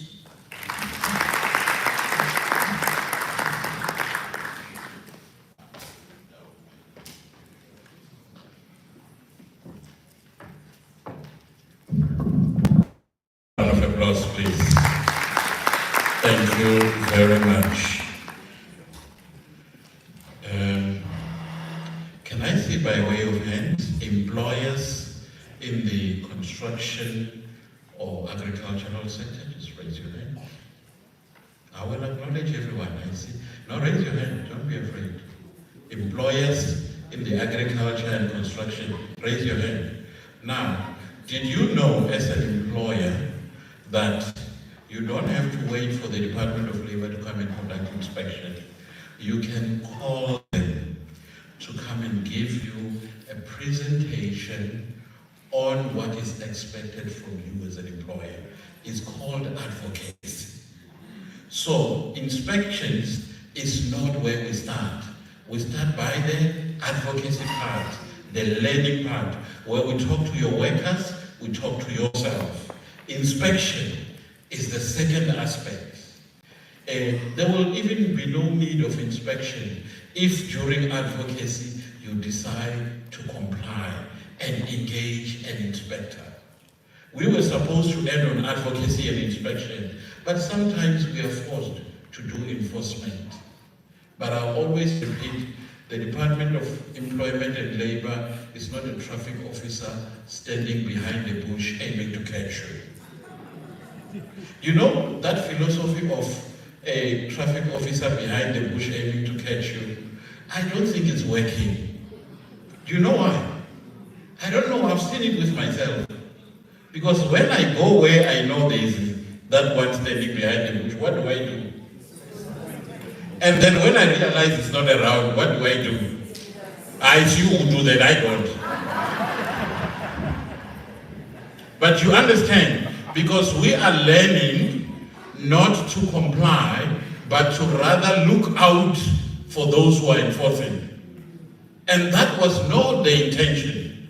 You know, I was quite disturbed the other day, coming from Pretoria to Limpopo, as we are waiting for our next speaker. I'm trying to check, let me rather call Mr. Mashao, because I can see Fedusa is not here. Mr. Mashao from Kozatu, as you are coming to the fore. The other day I'm driving from Pretoria, the car of the traffic officers, he will slow down. When I passed, I realized that it's not a car. It's like a car. I don't know, really, I don't know. Maybe it works. But the Department of Labor is not hiding behind the bush. Now, today, you can call an inspector or get one of the team leaders. These guys with the jacket, your details, they will be coming to you and give you an advocacy session and speak to the workers in their own language. Ngachivenda, Rari, health, safety, health.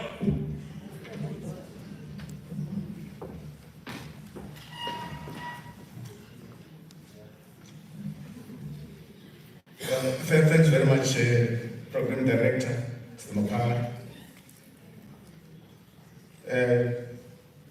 Leadership of government represented by the Deputy Minister, Honorable Utumelo Mloyi. The Inspector General, Edi Muilwa, Labor and Business present here. Comrades representing COSATU unions, you are all acknowledged.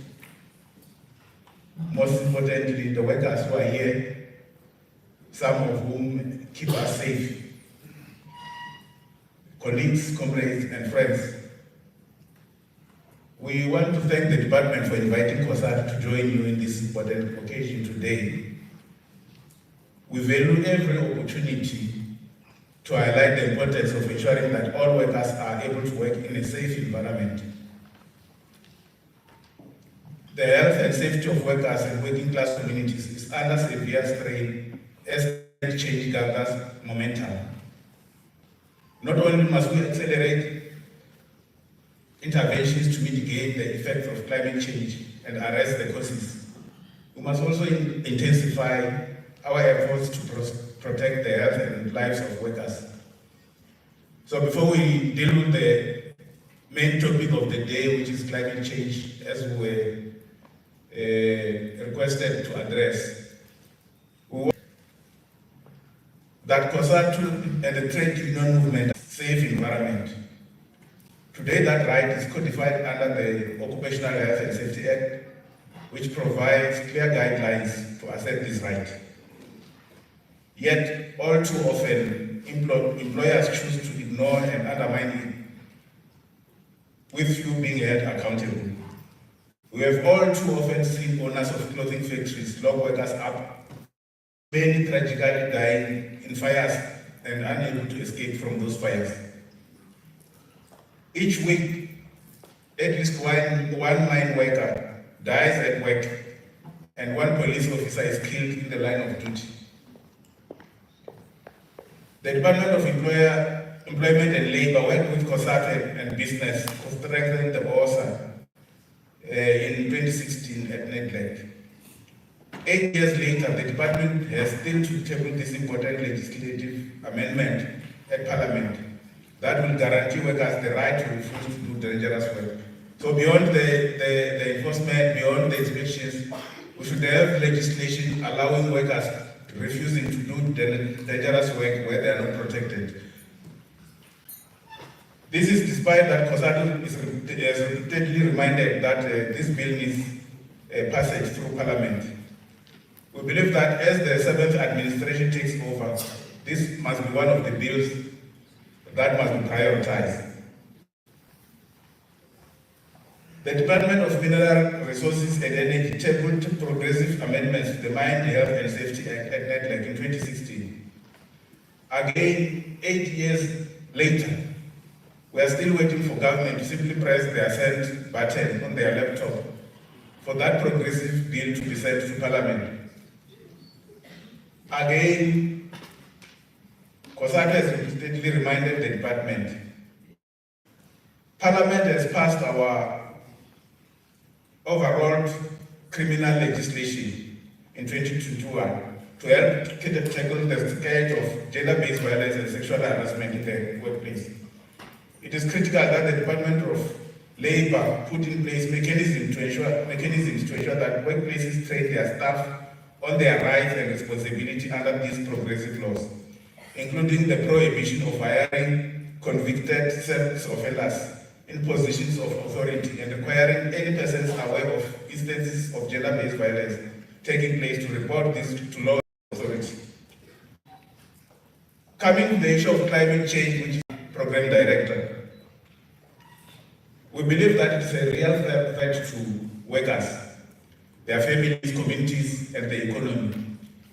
Its effects are being felt with the population in the coal belt of Mpumalanga, towns and communities claiming the lives of thousands of workers annually. We see it with increasing frequency during the devastating floods across Gauteng and KwaZulu-Natal, claiming the lives of many and leaving a destruction of destroyed homes, business, and infrastructure. The residents of Cape Town, Nelson Mandela Bay, and the Karoo have seen it as regions experience dwindling supplies of drinkable water. Rising temperatures, the planting of water-intensive types of non-indigenous crops, and rampant cutting of trees for firewood have seen increasing tracts of land become inarable, unable to sustain agricultural production, and in many areas succumbing to desertification. Research has shown a rise in global temperatures by as little as 2 degrees will leave large areas no longer be able to produce food we need for life and livelihoods. The key causes of climate change result from the unsustainable behavior of humanity and capital's relentless thirst for profits at the expense of workers and society's needs and the sustainability of the planet. Last week, Thursday, Parliament passed the Climate Change Bill. This is a long overdue intervention that provides a balanced approach for South Africa to manage the many crises of climate change to ensure that the transitions which are taking place will be just and protect workers, their jobs and communities. It is a welcome assertion by government led by the African National Congress that we will move collectively as a nation, irrespective of our political diversity, to manage climate change and do so in a manner that makes all of society with which leaves no person or community behind. Having sketched all this, we have, like Vladimir Lenin, have to ask what is to be done. The challenges facing society are immense and cannot be resolved by government on its own, nor by employers or workers. They require all of us in the spirit of social compact and solidarity to work together to overcome our common problems. Government must strengthen and implement our laws, including the hiring of more health and safety and labor inspectors. They need to ramp up workplace inspection and work with unions during this. More often than not, we have seen resistance from employer when the department has worked with unions during inspection. We believe that should be a thing of the past.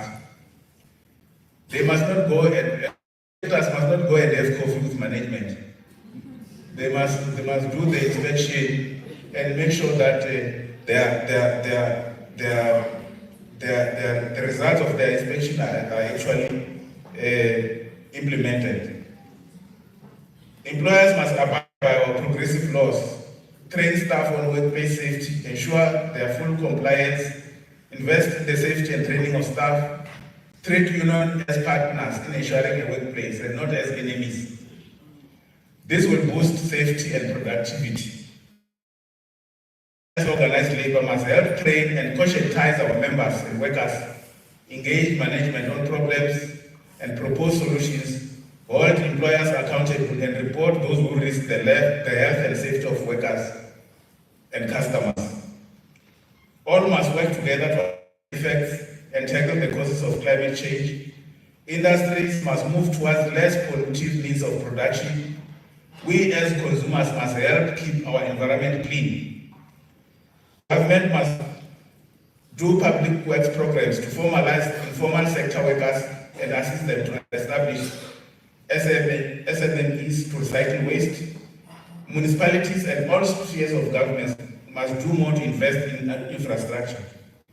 What we cannot afford to do is to continue with business as usual. The failure to adapt and change our behavior as societies will see climate change accelerate, the environment devastated, jobs and industry lost, migration intensifying, and workplace and safety, health and safety compromised. It is in our power to change and to ensure that change is a just transition that takes workers, communities, business, and everyone and leaves no one behind. COSATU is committed to partner in this journey. Thank you very much. Marcha.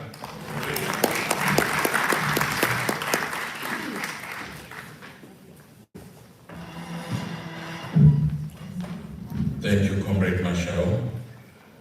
Comrade Marshall said something.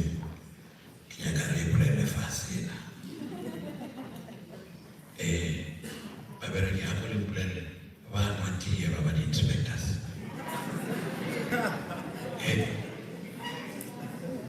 Oh, ni barang lain jangan. Abang mati ya na. Bapak dah semua dia. Why are you laughing? Mara, if we are offered tea, it's just tea, man. It's not. Okay, ladies and gentlemen, ideally, if you are going to have tea with one of the workers' representatives.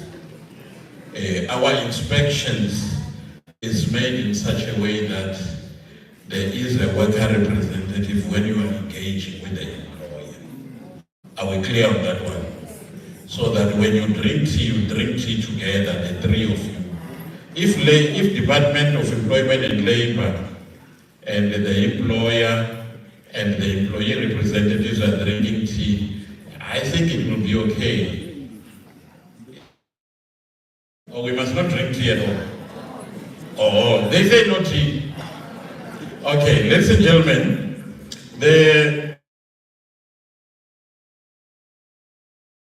and I need to inform you what happens therefore after a conference of this nature or gathering of this nature. There are about 6 individuals that are taking notes of everything that we are doing. And written down that there's a lady who stand up 5 times to go out.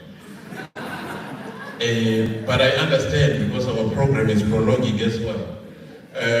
But what is important is that we need to take note of everything that you are saying because it determines our next course of action as the Department of Employment and Labor. So we are not doing this for fun.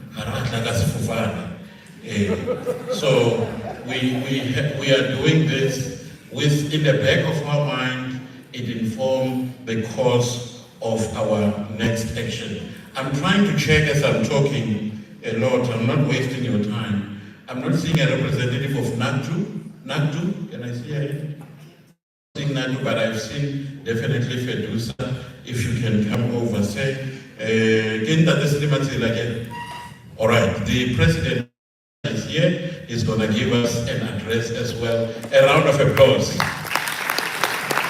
It is good to be supported by all the federations. We have had COSATU, now it's time for FEDUSA. Thank you very much.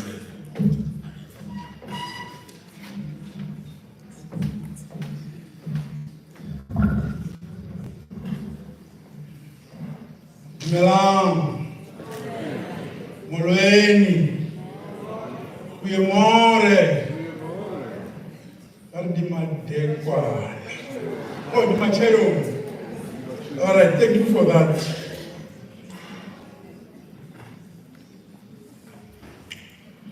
Allow me to greet everybody in the house, all leaders present, all government officials, invited guests, ladies and gentlemen, and comrades, all protocol observed.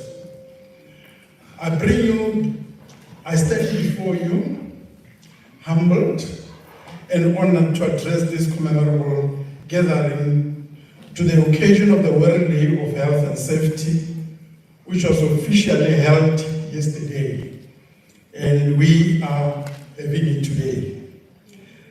This event is a testament to the enduring spirit of collaboration, dedication, and innovation that we, as a federation, insist upon, as the sensitive of health and safety is often relegated in favor of profits and pressurized productivity. We need a greater sense of collaboration, co-creation of strategies in the world of work, of the impact of climate change on occupational health and safety. We are aware of the impact of climate change has on the world of work. According to the Global Report on Health and Safety, officially published just a few weeks ago, which is entitled Ensuring Safety and Health at Work in Changing Climate. Climate change has dire impact on the safety and health of workers in all walks of life. This report further states that the workers are among the most exposed to climate change hazards, yet frequently have no choice but to continue working even if conditions are dangerous. Chairperson, moreover, the ILO report emphasizes, open quote, the most vulnerable to the negative impact of climate change on livelihoods and jobs are those that depend directly on natural systems such as agriculture, fisheries, tourism, and value chains that are very high emitting, such as coal, petroleum-based transport, and metals. The most alarming finding emanating from the ILO report to the fact that every year an estimated 22.85 million occupational injuries, 18,970 deaths, and 2.9 million disability. Adjusted life years daily, and of course are attributable to the excessive heat alone. Thousands more die from pesticides poisoning, above 300,000 workplace air pollution, above 860,000 solar ultraviolet radiation, about 18,960 due to melanoma skin cancer alone, and parasitic and vector-borne disease. You can understand, Honorable Chair, that our people are really exposed to danger, and it is only us sitting around the table that we can effect a change that will be more advantageous, put their life and trust in us. Now the question is, what more evidence do we need to do this together? And we believe that inspectors play a pivotal role in ensuring that these matters are addressed. And Program Director, I think colleagues should take tea, but they should not forget their responsibility. Why I'm there? Collective, we need to continuously address climate change risks, adaptation and mitigation in the sector of business and workplaces. It is our duty to shield workers from the adverse effects of climate change. But we expect that government must dedicate more workers to ensure that the climate change is equally addressed. Further, that government must dedicate far more resources to mitigating this existential threat on workers and the planet. Now that the climate change bill has been passed by the National Council of Provinces and has been sent to the President Ramaphosa for signing into law. As FEDUSA, we reaffirm our unwavering position that the Federation will not bow down to non-compliance and violation in the workplace, where the obligation by employers to provide safe and health conditions must be sanctified, especially in the face of the current and growing crisis of climate change. FEDUSA continues to be staunch advocate of both health and safety and climate change mitigation, in line with its 2021 Congress resolutions. The World Economic Forum of 2023 publication, they indicate 3 ways that the climate crisis is impacting on jobs and workers. Further emphasizes the impact of the health of workers and the effect of productivity due to heat stress, with the resultant impact on the global economy amounting to 313 billion already in 2022. In this time of uncertainty, FEDUSA and its affiliates stand as a beacon of hope and strength. Therefore, let us draw strength from our history and commit ourselves to the noble cause of safeguarding the rights of workers against injustices. Amanda! Amanda! FEDUSA will remain vigilant, placing the required pressure on government and business to ensure that workers and communities are behind. Chair, as I close, let this Workers' Day be a testament to our collective resolve. Together we shall forge ahead, transcending the challenges of the present and building the future where the rights of workers are not just protected but celebrated. As we navigate these uncertainties and uncertain times, let the spirits of unity and solidarity guide us towards a brighter, healthier, safer, and equitable tomorrow. Amanda!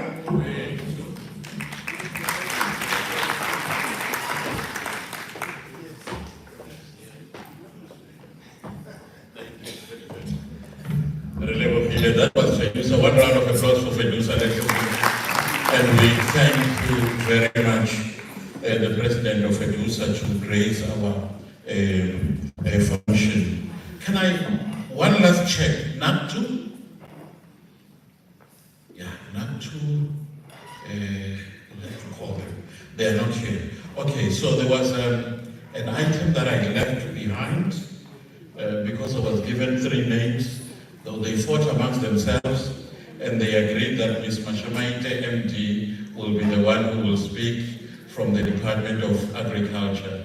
Can I get the speaker, Ms. Mashamaite, to come to the fore and give us her address, a very short address. Ladies and gentlemen, you can come to the fore, ma'am. I'm going to give you a body break just for 10 minutes. Then we'll have an industrial theater, and then we have the Deputy Minister to close for us. We still have ILO coming, so I've got 3 more speakers, and then we're done with the program. Over to you, ma'am.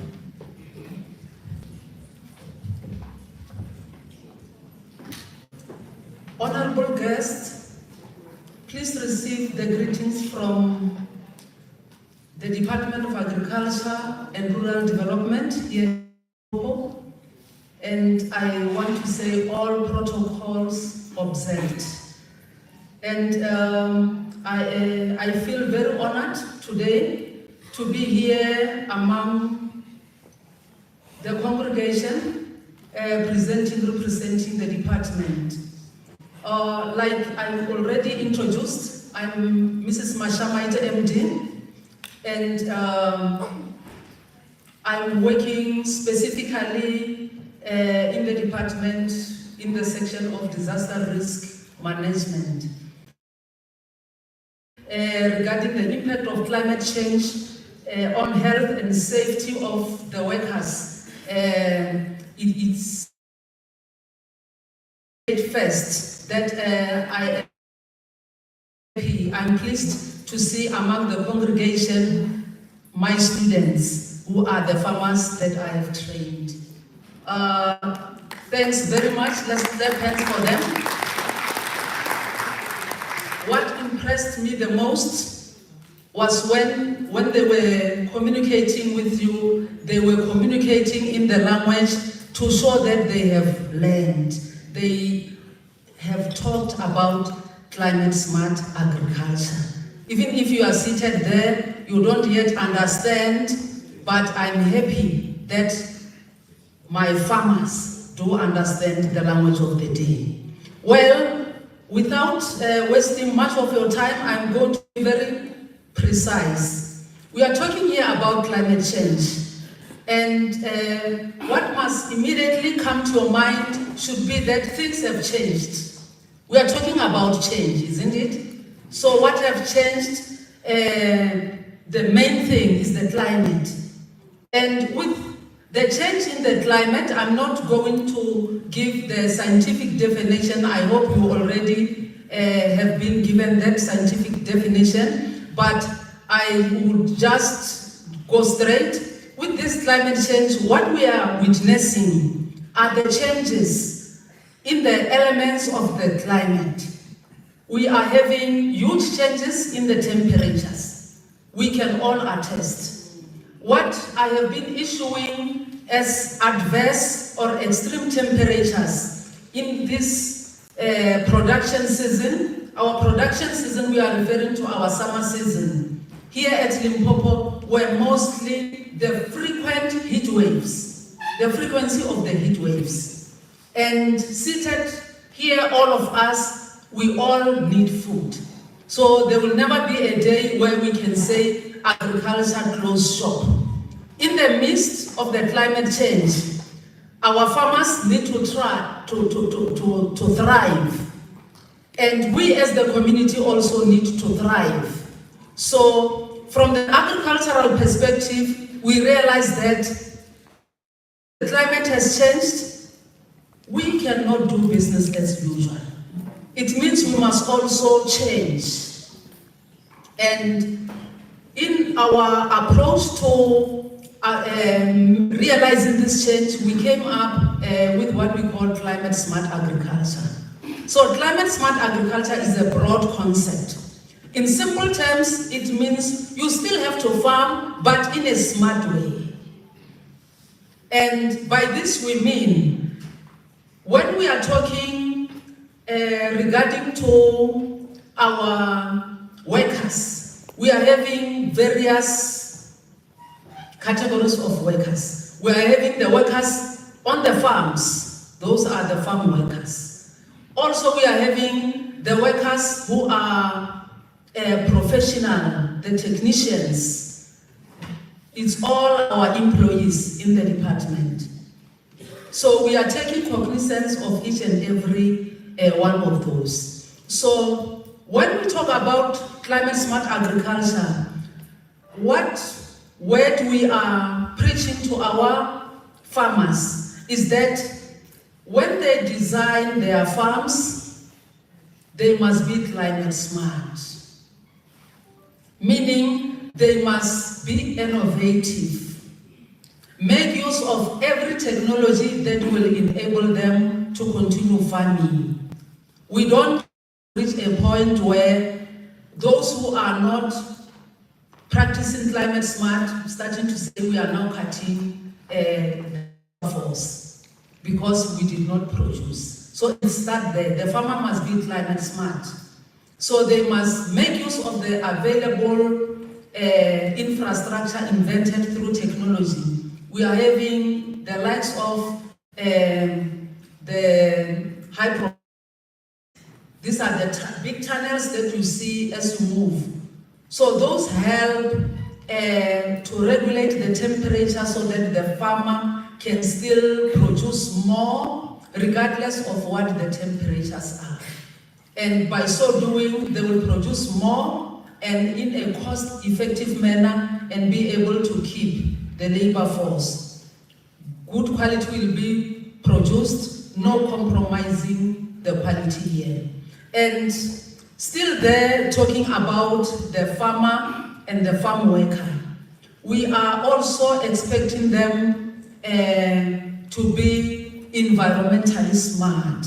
That on each and every farm, there must be storage facilities to preserve whatever the commodity that they are producing there. And also there must be ablution facilities so that our farm workers are also treated in a more decent way. Those who still don't have, we are on the look for those. It means they are not in compliance with the law. And colleagues and my superiors, we all know that there is nothing that we just do out of our head. There are environmental laws that each and everyone should abide with. And again, coming to our farm workers, they need to be protected physically as well. I'm just having this as something that will make people not to forget. I said when I started that most of the weather warnings that I issued was that we are having above normal high temperatures. So we expect all the farm workers to be protected as they work out there in the field, from top to toe. It depends on the kind of weather on a particular day. And also within the department, we are having the employees, we commonly call them EPWP, Expanded Public Works Program Workers. So to demonstrate that we mean what we want even the farmers do, in the department, worker in that EPWP who is employed will be given a package. No one will be allowed to go and work without the protective clothing. And why do we give them the protective clothing? We are giving them because that is a requirement for their work. They need to be protected because they will be vulnerable when exposed to the extreme weather temperatures. And you know, when they are vulnerable, not protected, they are at high risk of also contracting other diseases such as skin cancer and any other disease that accompany the extreme high temperatures. So it's compulsory that no one in the department can have those labor force working unprotected.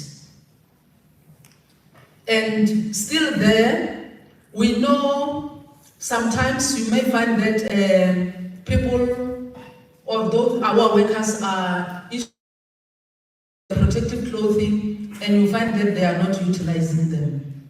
So for those who are not utilizing, that is an offense.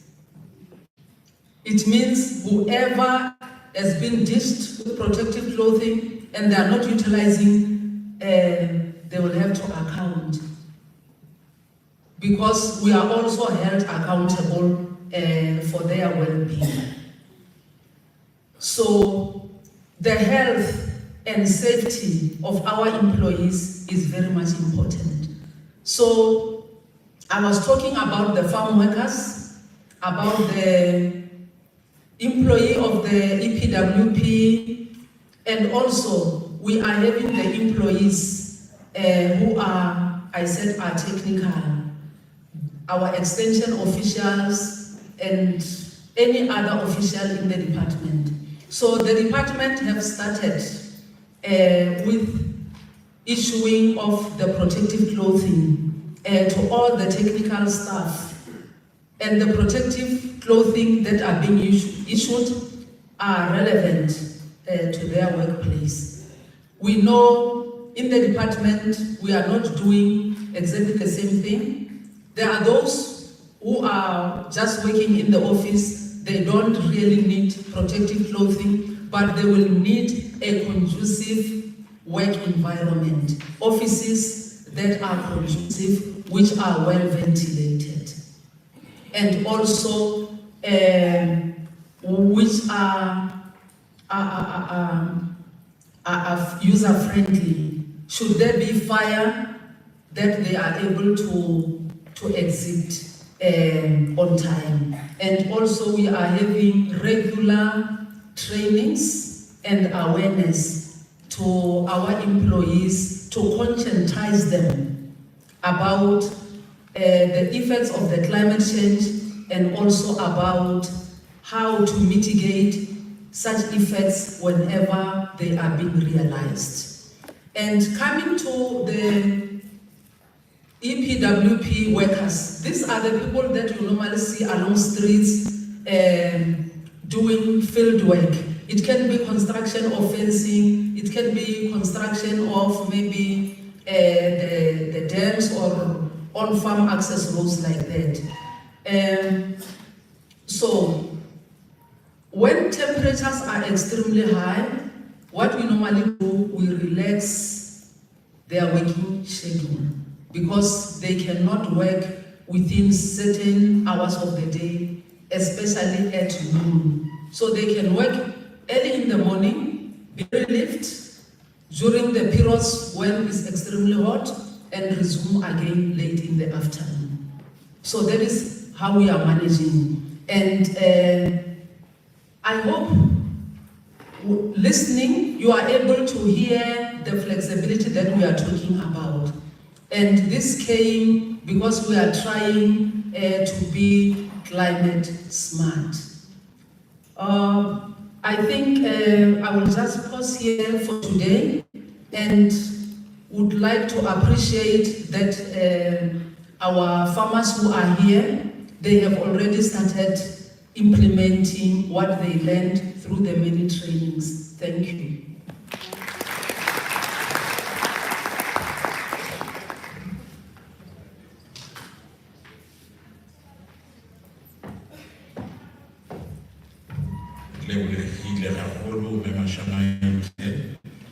Ladies and gentlemen, on my watch it's 12:03. Let's take a break. If you feel like it, it's okay today, you can have tea. Just make a corner there. And then, can we be back at 12:15? We will be listening to ILO. ILO presenter, Mr. Mamele, will be coming here to connect. 12:15, being seated. let's take that body break immediately.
past. Wabona is good. When I tell you quarter past it's already, it's time half past it's already. So we all fine. We not outside the time. Gabor, hey, Lena, now you are difficult, but you are very nice. Give yourself a round of applause. You are a nice audience. I'm enjoying being with you. Without wasting any more time, I'll call on the ILO to give us a presentation on the theme and what we are doing here today. This is Mr. S. Mabela, who's coming. Can you give him a round of applause, please? Just a quick announcement. Mashodi Swart, please go to the reception. Mashodi Swart, please go to the reception. They are waiting for you. And my humble apologies, CDPO Northwest is here as well, IG. CDPO Northwest is here. Can I just say by way of hand, the head of the Northwest Province, my humble apologies, said, we did meet earlier in the morning. I don't know how did I forget to introduce that you are here. Thank you very much, sir. That is the head of the Northwest Province. Those who are in construction and doing projects, just greet that man because you require a signature for your permit. Over to you, Mr. Mabele, if you can come to the fore. One strong round of applause for ILO.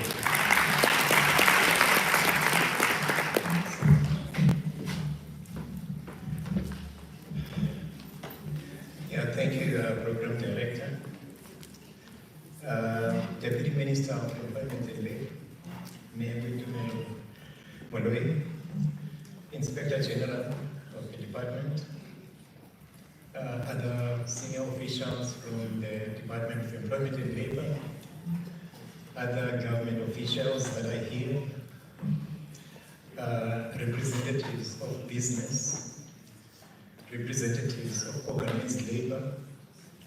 I saw the president of FEDUSA, a good friend, Dati Selimansen, invited guests, and everyone.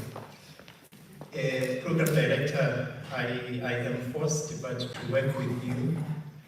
I probably would not manage if I see you walking to the podium whilst I'm still talking. So I am going to work with you. I think I was allocated 20 minutes, so I'll probably do it in 15 minutes. Deputy Minister, I am standing in front of you and the delegates of this meeting representing the International Labour Organization. I have to start with a disclaimer that I am not the head of the office, as you are aware. The head of office has just arrived 2 weeks ago.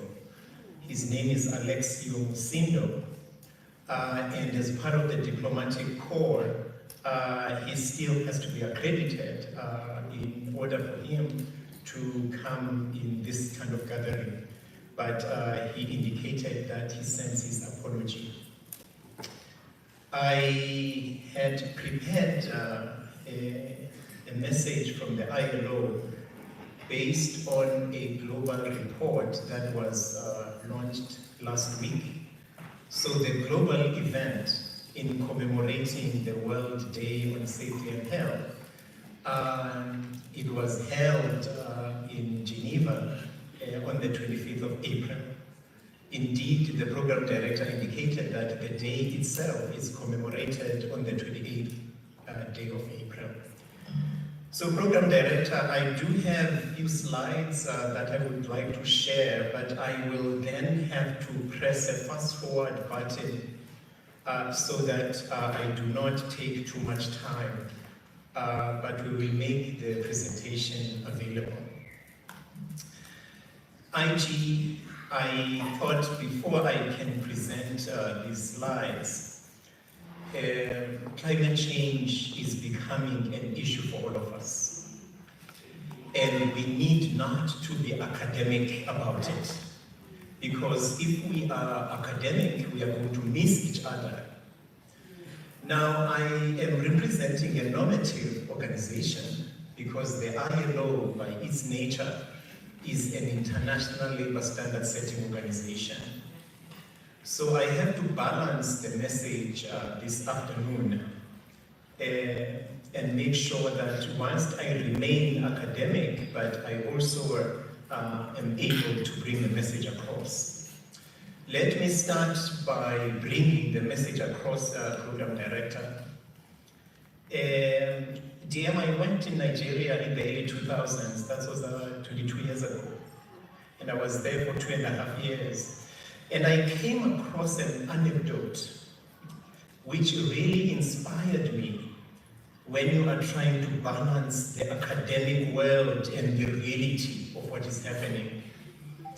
It was an old farmer who was actually assisting one of his cows to give birth. And he was being watched by his grandson. And as he was actually trying to assist the cow to give birth, he was sweating at the same time. And what was going through his mind was, how is he going to explain this situation to the son, who is 8-year-old? And he was busy thinking that, where do I start? Do I explain that the cows had sex? He became very academic about it. And the grandson was watching. And I think those of us who have children, you know when you are about to be cornered by your child, because they are waiting for a moment and they will ask you this question. And then the grandson said, "Grandpa, can I ask you a question?" And the anxiety increased. And the son said, "Grandpa, how far do you think this calf was running in order for it to get into the cow?" And then the grandpa said, "It was running very fast." And he actually, the conversation ended there. Thank you. Program Director, I have to start by re-emphasizing a milestone that happened in March 2022. When occupational safety and health became one of the fundamental principles and rights at work. I don't have to share too much detail about it, but what it means, if you were not paying attention to occupational safety and health, as of March 2022, it actually will require you to pay attention. So it is now amongst the fundamental principles and rights at work. I had and I watched the theater, and I liked how they were less academic in defining climate change, but allow me to then be academic about it.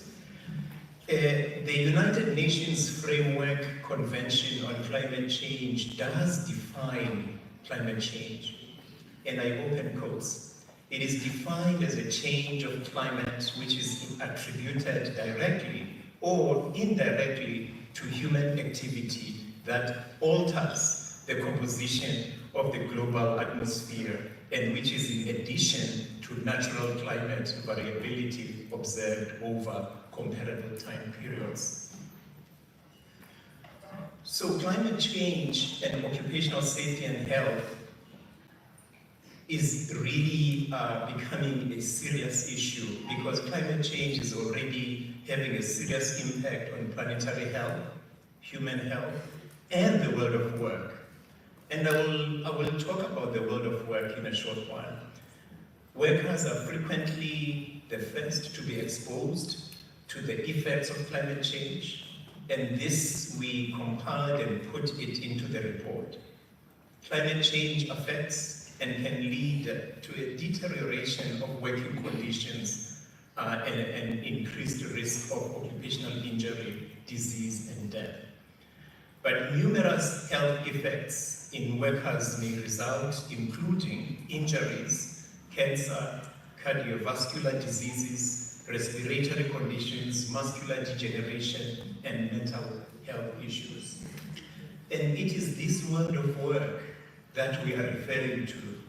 I heard earlier the program director keep on referring to agriculture or farming, and this is only one sector out of various vertical industries that are there. And I would like you to locate yourself in this diagram. Some of us are working for government, some of us are working for the private sector, some of us are working for non-governmental organizations. But the world of work is characterized by many people, those who are looking for work, those who are in employment, and those who have exited employment. And we must learn lessons from the mining industry because there are people who acquired health conditions once they were employed, but those manifested when they exited. And the mining industry had to pay and compensate for those workers.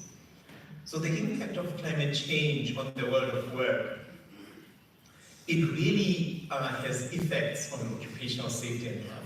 And this is what the report we published last week indicates. Workers that are particularly at risk include outdoor workers, those that are in physically demanding sectors, of course, including farming and agriculture, construction, and transportation.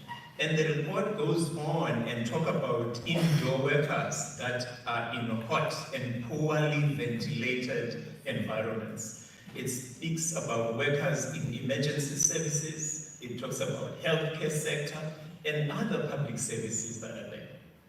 But it also highlights pregnant women, children, older adults, and persons with disabilities as well. Program Director, this is where I will really summarize, because the report highlighted, or rather identifies, about 6 areas where we need to pay attention.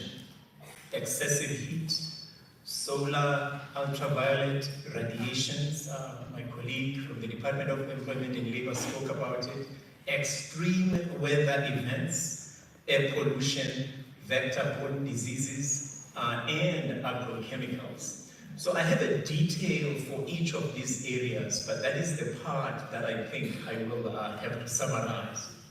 But if you're looking at excessive heat, the rise in global temperatures may result in more frequent and severe heat waves.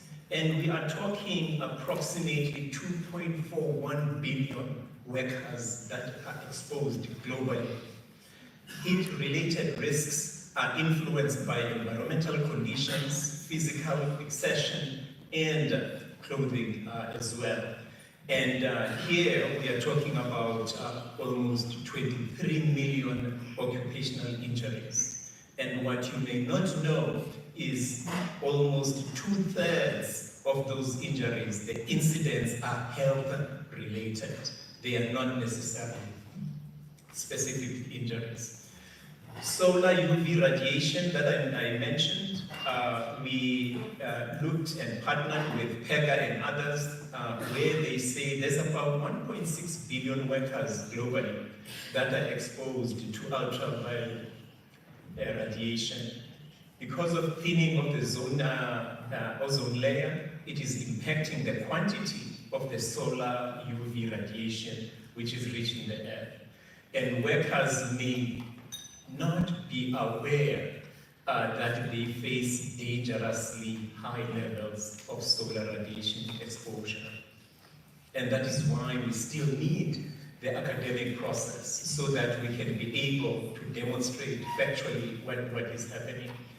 The report still highlights the extreme weather events, and projections are increasing in the frequency, duration, and intensity of extreme weather events. And all the detail is in the report that I mentioned. Workplace air pollution is another area that the report is highlighting, where we have identified that over 1.6 billion workers globally who particularly work in outdoors are at increased risk of exposure. And again, the ILO estimates that 860,000 workers-related deaths are also attributed to outdoor activities. Vector-borne diseases. Climate change has been linked with an increased risk of vector-borne diseases in workers. effects of vector population sizes. The demographics are changing, the survival rates are no longer the same as before. There's broader impact on natural ecosystems and human systems, and changes in land because of due to use from droughts, and South Africa is not spared on this. Finally, agrochemicals. Over 873 million workers in agriculture globally are at risk of exposure. So it will be interesting to also have these numbers in terms of our country as well. But Program Director, there's a spotlight on climate change and mental health, because the issues of job insecurity due to climate change can cause distress, especially in communities reliant on specific industries that will be impacted more significantly. There are specific occupations like those in disaster relief and recovery, construction, agriculture, and healthcare, who have been found to be particularly at risk for mental issues due to climate change. And this would include your post-traumatic stress disorder, depression, and anxiety. So it's important that we protect workers in a changing climate, and the ILO remains very committed in ensuring that action is taken to protect workers in changing climate. We're currently promoting and respecting and realizing the fundamental principle and right at work, which occupational safety and health has been made, as I indicated. The international labor standards and other instruments, they provide guidance to protect against the different workplaces and hazards. Of course, we would provide guidance, as we have been working with the Department of Employment and Labor, in terms of which standards would be relevant to create this link between climate change and occupational safety and health. Of course, the national response to key climate change issues should include other areas of work, national policies and strategies as well. And this would also go to laws and regulations. Of course, we acknowledge the passing of the bill on climate change as well, which will contribute to addressing some of these issues. The report, Program Director, and I will not go through these examples, the report highlights some examples from elsewhere. Some of the examples include Brazil, and Brazil has focused on collective bargaining agreements. And that is why it's important to make sure that when we address issues of OHS, and now we are bringing in climate change and its impact, let us continue with the social dialogue approach. So Brazil has done that. We also have technical guidelines that we have published globally, and Australia domesticated some of those guidelines. The UAE has also adopted some training programs with regards to OHS and climate change. So these are some of the examples that are in the report. So public health initiatives that are targeting workers also, because climate change is an issue in which the health concerns of workers and the public at large is clearly connected. So one key takeaway in terms of what employers or how employers can protect workers' safety and health from the impacts of climate change. We encourage consultation and policy direction, whereby bipartite and tripartite consultations should include seeking scientific advice. And this is the academic side that I was talking about. This should also have responsive workplace policies, because the evolution is becoming faster than we had imagined. So we don't want any industry to be caught off guard. All industries should be able to respond when there is an emergency at that point. So awareness and protection, information sharing, education and training is quite important. Risk-based preventive and protective measures. And this is beyond your PPEs. We are talking about cooling down spaces, because these working environments, some of them are contributing to workers' health deteriorating. Injury and disease management is important, so incident reporting and recording culture should be improved and it should be sustained. Incident and accident investigation, and the list goes on and on and on. So, Program Director, on behalf of the ILO, thank you for inviting the department, the ILO, and we would like to continue the collaboration. Thank you very much.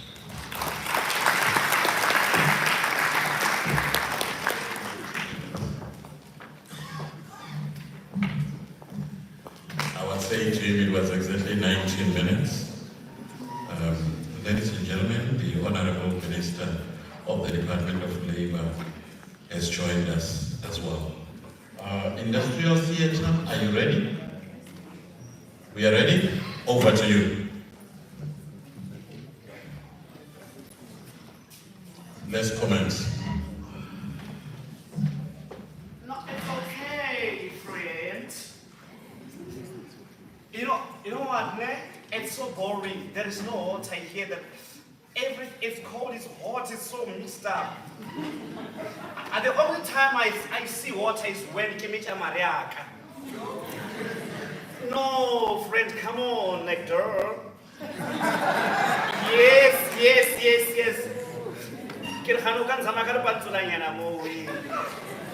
When I come part of your short, man. Yes. John, we will talk ne.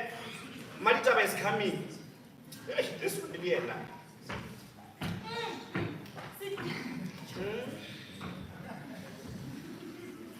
Hello, Sister Tato.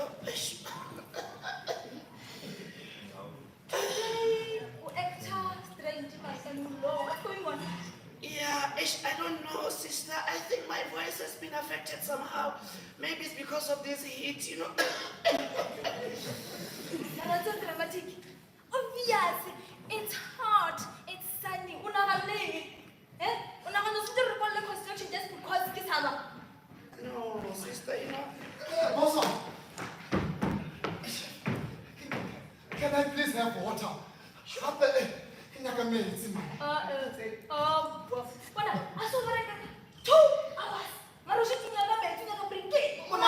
hot here, boss.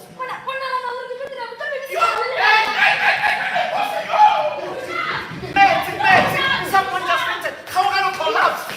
When a school collapsed, fainted.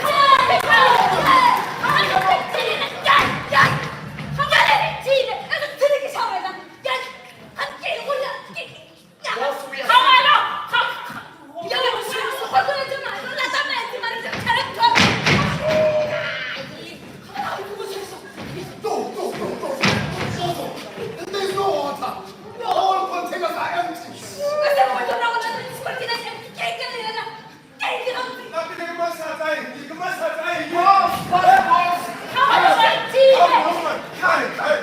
Let's go.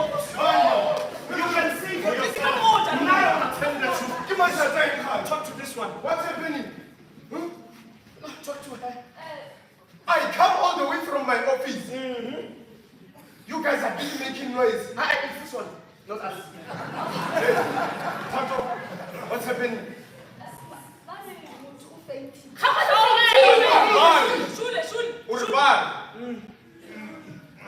What actually happened? Boss, no water. There's no water outside. I want to see. All containers are empty. Really, Tato? Really? How come there is no water on site? Mujish, ask her. Tato Maraguru Undiama. I want to work. The kind of work these people are doing is too much. They are always thirsty.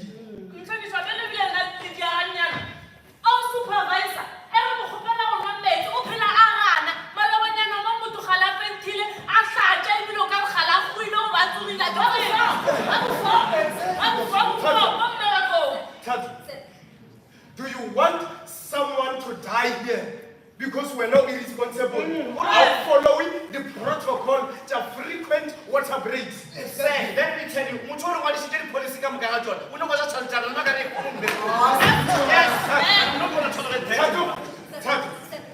my PA's office to tell me. Boss, like, duh. Really, guys,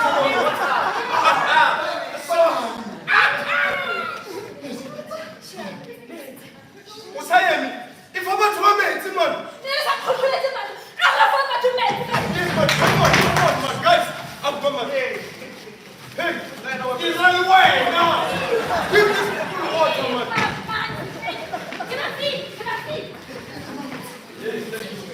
He said everything. He left Halala to her wife. Hey, don't forget Magala Mona. Don't go for some charity, Mona. Hi, man.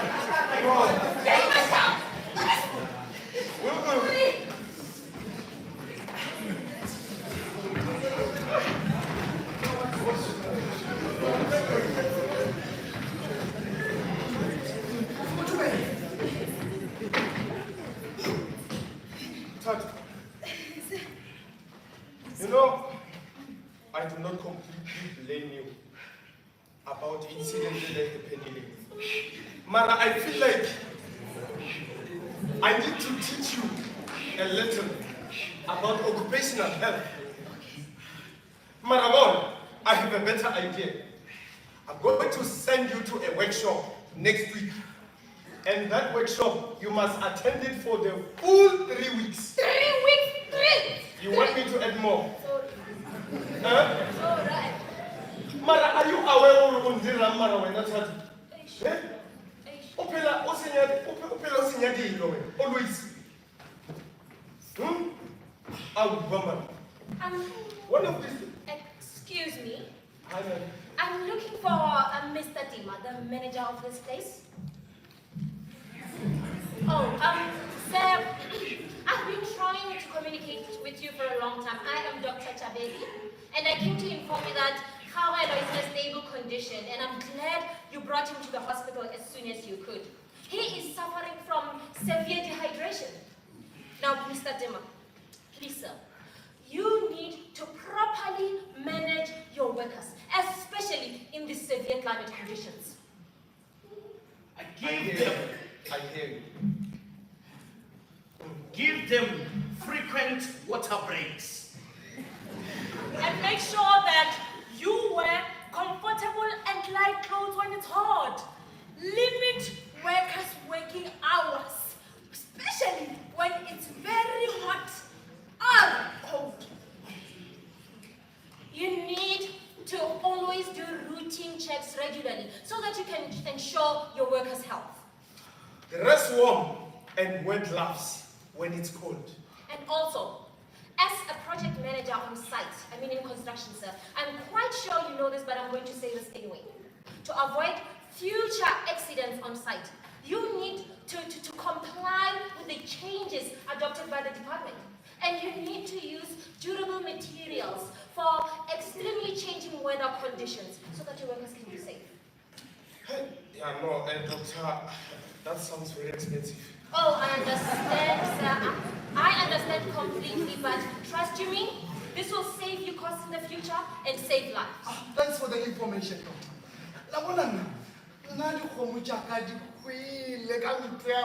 Climate change. The crops are like some land. Oh, woman, I think Mr. Santulero Elitokai, check the weather forecast, man. Updated. So that you know when to plant and not when to plant.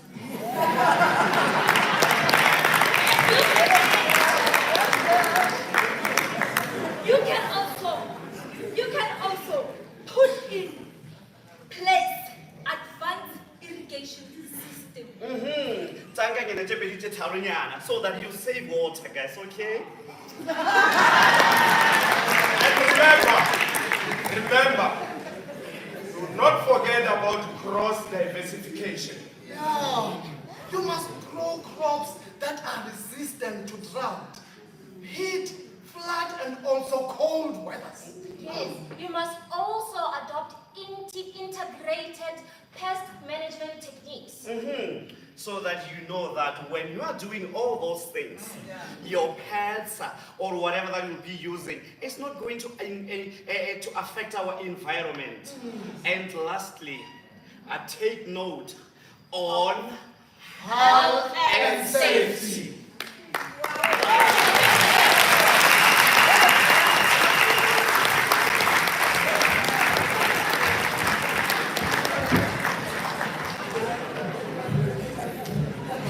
Thank you very much. One round of applause, please.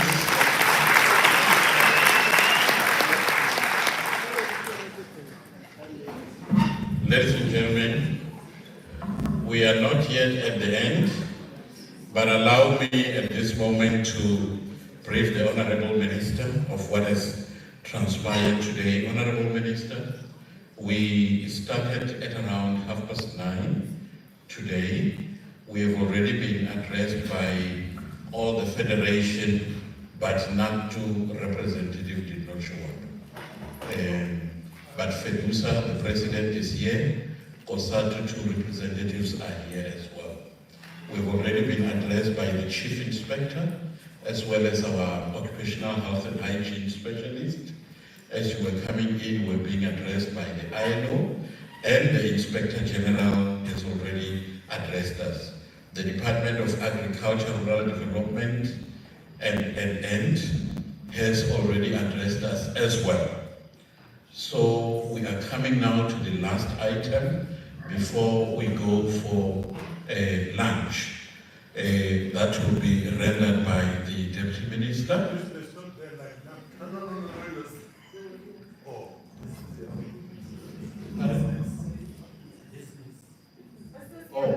Business has already addressed us. Women in farming, they've already given us a full address. But what is of note, what I'm taking home, Minister, today, we've got about 30 farm workers who are here, who hired their own taxis to come to this event. I found that to be very, very commendable. And we are allocating inspectors that will engage with them in their own language to see if there are any others of areas of help that they require. That is very, very commendable. To me, that has moved me. There are some people who would not pay for themselves to come for this event. They would rather have somebody to sponsor them so that they can be in this event. But they found it necessary that they be part of this event. I think that is very, very much commendable. Ladies and gentlemen, please help me to welcome to the fore the Deputy Minister, Ms. B. Moloi. A round of applause, please. Let us all stand.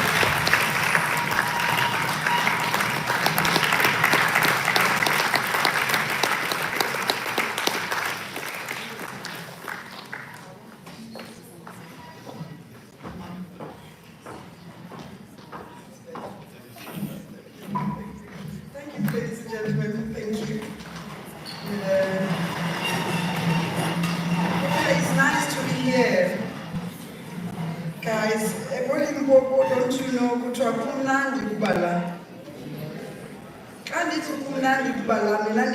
it's nice to be here, guys. Where did you come from?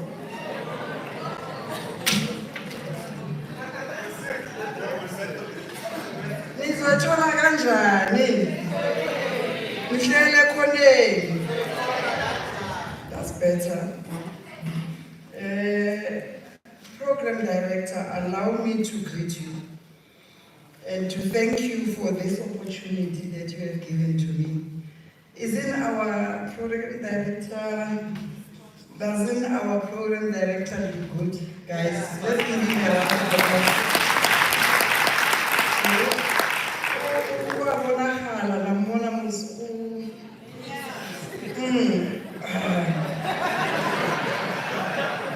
Edible. Whatever, but we need to encourage our men, guys. We need to really encourage them under this climate change, under these conditions. We really need to applaud them. But thank you so much, Program Director Ndade Pumuzo Mapaha. I also want to take this opportunity now that Umpati Sowam has joined us to take this opportunity to welcome you, your presence in this very important event. Thank you so much. Thank you. So I really have to thank our Minister Dade Tulas Tembelani, watermaid Ngesi, to be amongst us this morning. He has been busy with other meetings. That is why he's only joining us here. But at least he made it before we concluded our business. Thank you, Minister, for coming to touch base and to see, do oversight on the work that is done by IES. We thank you so much, but also allow me, Program Director, to acknowledge the presence of the organized labor, Mr. Srimatsila, the President of FEDUSA, who always support the work that is done by this department, especially the inspection and enforcement services. We thank you for your presence. Tate Mashau, our COSATU Provincial Secretary, who's also standing in for Tate Solipie, the GS of COSATU. We thank COSATU also for participating and for always being there when we do this work. We know that organized labor, ladies and gentlemen, they do play an oversight role on the work that we do, but also organized labor is represented at NETLEC. You shouldn't be surprised why they are here and why they are participating. They are partners at the NETLEC, including the business sector and the community, including ourselves as government, as labor representing government. Allow me once more to take this opportunity to acknowledge Mewarona Ona represent the business, specifically Me Dimakato Ramosa, who was representing women, South African women in farming. We learned a lot from your input. We thank you. That is Sipiwe Mabele from the ILO. Whatever we do it because we are instructed by the International Labour Organization. So these things that we are doing today, it's not that we do it because it's fun to do it or we are ticking the boxes. Because we are part of ILO South Africa, we are one of the member states in the ILO. So the work that we do, the work that is spearheaded by the ILO must find some resonance in what we do. So we thank you for giving us Umkombatlela.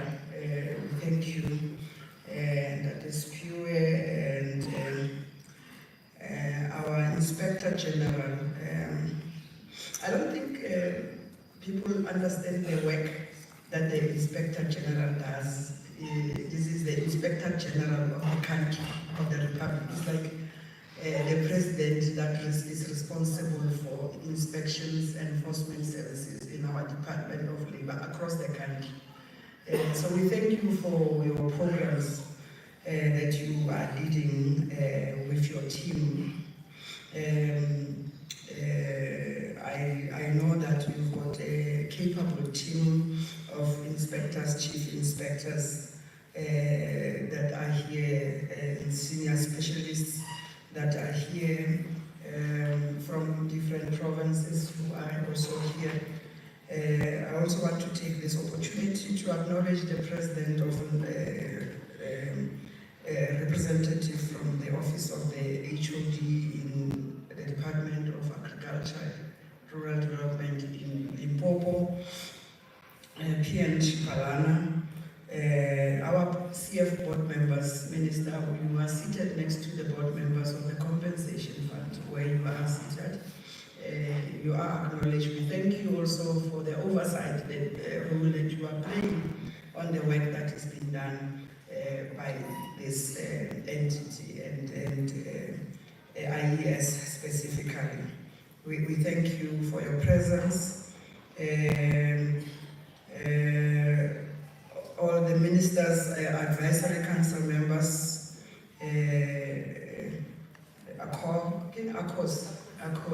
those members are here, Minister. We want to acknowledge their presence, but also we are led here by the CDPO of Limpopo, Ndate Tladi, who's here, and then we have also been joined by the CDPO of the Northwest, Ndate Siengo. And there are many other. I actually avoid to saying all protocol observed because I'm supposed to acknowledge protocol myself. So there are stakeholders and important role players in the space of occupational health and safety, inspectors and officials of the department and all our sister departments who are here, distinguished guests, ladies and gentlemen. So, Program Director, it is impossible for me not to pay homage to the Constitution of the Republic of South Africa, especially against the backdrop of the celebration of our 30-year-old democracy. Chapter 2 of the Constitution and Section 24 states that, and I quote, "Everyone has a right to an environment which is not harmful to their health and well-being," close quote. And it is the very existence of this commitment, among others, that has propelled us to relentlessly wage a war against occupational health and safety hazards. The Department of Employment and Labour, ladies and gentlemen, through its Inspections and Enforcement Services branch, is facilitating the commemoration of the 2024 World Day of Safety and Health at Work, where we are here today. I cannot overemphasize that this commemoration, ladies and gentlemen, is taking place at a historic time of our young democracy. The month of April is very important in more ways than one, ladies and gentlemen. It is a stark reminder of the year 1994, wherein all South Africans had unprecedented right to vote. If you all remember, those who were there, I don't talk about my 2000, they might not remember. And this would be the very first time that the sheer majority of the citizenry had such a right. And in our celebrations of such rights, we should spare a thought to millions of the workforce of our country who remains vulnerable. It is despite legal provisions that are meant to safeguard the benefits of worker rights, and we still have workplaces that are obstinately disobedient with regards to the employment laws of the department, of the country, if I have to say. The energy and zest we displayed in 1994 is much needed as we face up with many challenges in the world of work. Nothing short of a collaborated and coordinated effort is much needed as we work together to deal with these challenges. The theme, ladies and gentlemen, of the ILO for the 2024 World Day of Occupational Safety and Health at Work is, and I quote, "Impact of climate change on occupational safety and health at work," close quote. This is a very apt theme as we are currently facing climate change challenges. This world of work has not been spared from this affliction. We are beginning to see and experience the effects of global warming in earnest. Workers in a number of sectors are often at the receiving end as they are mostly the first to be exposed to the effects of climate change. Often for longer periods and at greater intensities, not discounting other sectors, ladies and gentlemen. This is mostly prevalent in both the agricultural sector and the construction, as the nature of work almost exclusively occurs outdoors. And there is this person by the name of Guy McPherson who summarizes the importance of preparedness to deal with the effects of climate change in our environment. And in one of his quotes, he says, and I quote, "If you really think that the environment is less important than the economy, try holding your breath while you count your money." Close quote. I will repeat it. If you really think that the environment is less important than the economy, try holding your breath while you count your money. Close quote. So I think it makes sense. So according to the ILO report recently released, I'm not going to dwell much on this report because we all took our cue from the same research, both our ILO rep, Tadema Pele, and our IG and everyone else have quoted from the same research. The report, which was released on the 22nd of April this year, 2024, which indicates that there are numerous health conditions, and I'm sure we have seen them on the screens from the report itself from the ILO, the issues of health conditions that are linked to climate change. And I'm sure most of you might not have known that, among others, the issue of cancer that we see among, especially now, is a new phenomenon among Black people. If you remember when we grew up, cancer was not part of our disease. We always knew that cancer is not our disease. So, but because of the climate change, we didn't even know the correlation between climate change and the disease itself. But issues of many people recently who are also having cardiovascular diseases, respiratory illnesses, I think also emanating from COVID, those who have been affected by it will understand. I was one of the victims, including my minister. We had COVID so at some point, so we understand what it means by respiratory illnesses. So including issues like kidney dysfunction, muscular degeneration, and mental health conditions. For some of these things are part of the climate change. If you remember, I think those who are from the townships, Black communities, will remember that those mostly people who are affected by mental health issues, you will be told that when during spring, when the flowers are blooming, people run mad. There is an interrelation, there is an interconnectedness between spring. So now we know that this has to do with climate change. So, I mean, the fact that this impact, the report itself and the research itself, the impact, it indicates that the impact includes the number that was shown there on the screen, which is about 1.6 billion of workers who are exposed on a daily basis to UV radiation, and with more than 18,960 workers, work-related deaths annually from non-melanoma skin cancer. We never knew that this is in relation to the exposure of workers to the sun, or those who are working in exposed environments.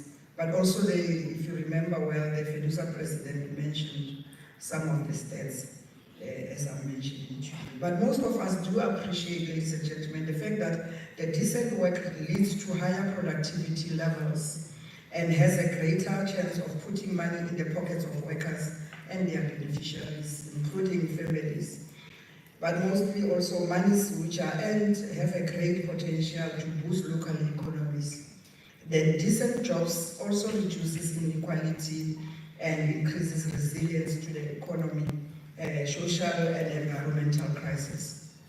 As climate change has encroached in the workplace, causing rising global temperatures, which may result in more frequent and severe heat waves, as it already has been alluded to. Globally, more than 70% of the world's workforce face potential health risk due to climate change. And in essence, ladies and gentlemen, we are here talking about around 2.4 billion workers globally, and out of a global workforce of 3.4 billion.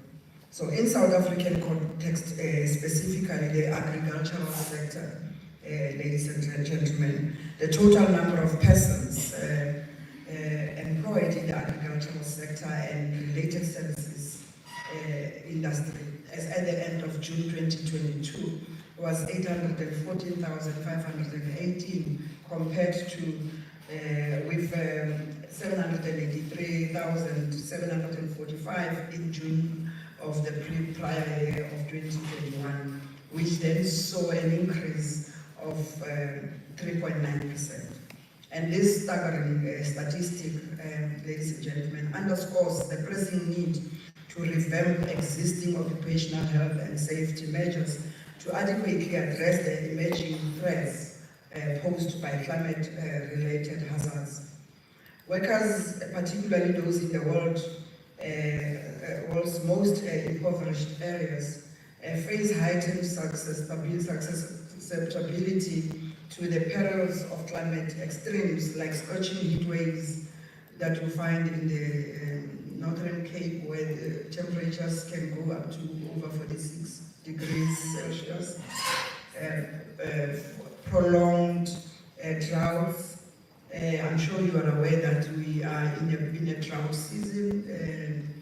I'm sure the farmers will know that. I know that Northwest, Free State, Limpopo, Mpumalanga, I think those provinces are affected by this drought that is coming. The raging wildfires that you see mostly in the Western Cape during this time, and the excessive floods that you see periodically in KZN and recently in the Western Cape. I'm sure you have seen those weather patterns and including its devastations to our people. With increasing temperatures and higher humidity, most pesticides are used in the agricultural sector, and workers are most likely to be exposed to such pesticides. So as the work of the Department of Employment and Labour responds to decent work, our legislation requires employers to identify hazards attached to any work that needs to be conducted, and thereafter inform and train workers on control measures to be implemented. So it is also in your hands, employers, to make sure that as and when you learn about some of these hazards, you are able to continuously teach your employees and expose them to some of these devastating hazards and how to respond to such. In response to climate change challenges, we have, I'm sure you have heard that we have amended the environmental regulations for workplaces. And furthermore, we are in the process of promulgating the physical agents regulations once all this related work is finalized. The amendments have addressed requirements in lieu of protecting workers from exposure to heat, cold, and sunlight. So this is precisely because exposure to such conditions, ladies and gentlemen, is prevalent in the outdoors, thus affecting workers in such conditions. And this past week, our inspectors, Minister, ladies and gentlemen, conducted inspections in the agricultural sector, and the following are some of the general observations from that exercise, but not limited to the fact that the baseline risk assessments were in place but did not cover issues relating to thermal stress. Hazardous biological agents were not assessed through vector-borne diseases, which are an issue when we talk about climate change. And although in some farms, work started at about 4 a.m. to reduce the duration of exposure, workers were still not provided with resting places or areas away from the glaring sunlight. So something like your shaded shelters. So these are some of the things that the employers must look into. And I'm sure it will be a minimal investment for employers to just do that. So most risk assessments were not designed to adequately deal with climate change with the hazards. So from the legal and operational perspective, perspective. There is a requirement for workers to undergo regular medical surveillance, ladies and gentlemen. However, in some farms, this was not done, whilst in other farms, this was done by the general practitioner, rather than an occupational medical practitioner. So there is a difference. So we need to look into such, whether you use the normal GP to do these assessments or you go specifically for the occupational medical practitioner. So there is a difference. So as Dr. Mapaga has said, and we are not your enemies as the Department of Employment and Labor. We will request employers to work with us, come to us. You must come and we would ask us how can we help you. So don't look at us as these guys like you get you put in your farms, in your mealie plans that scares your beds. So don't look at us as such. So we are in partnership. We are here to help you. We are here, it is our responsibility for us to be able to level the playing field. It is our responsibility to make sure that you get the necessary tools of trade. You understand the legislation so that you are able to comply, because ignorance of the law actually does not exonerate you. You can't use the fact that you did not know.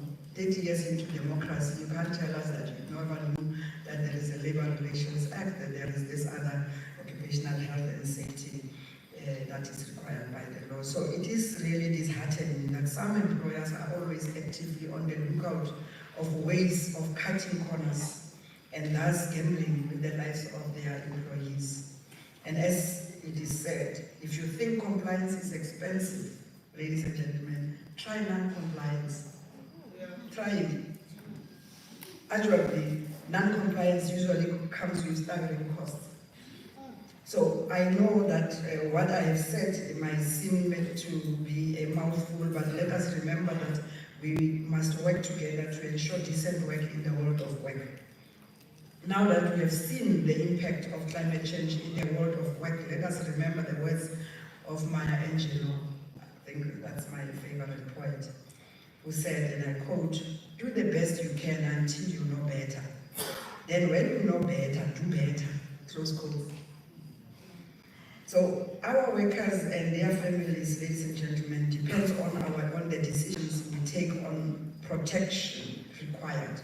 So now that we know better, let us do better for our employees so that we all benefit out of this whole thing. I thank you, ladies and gentlemen, for listening.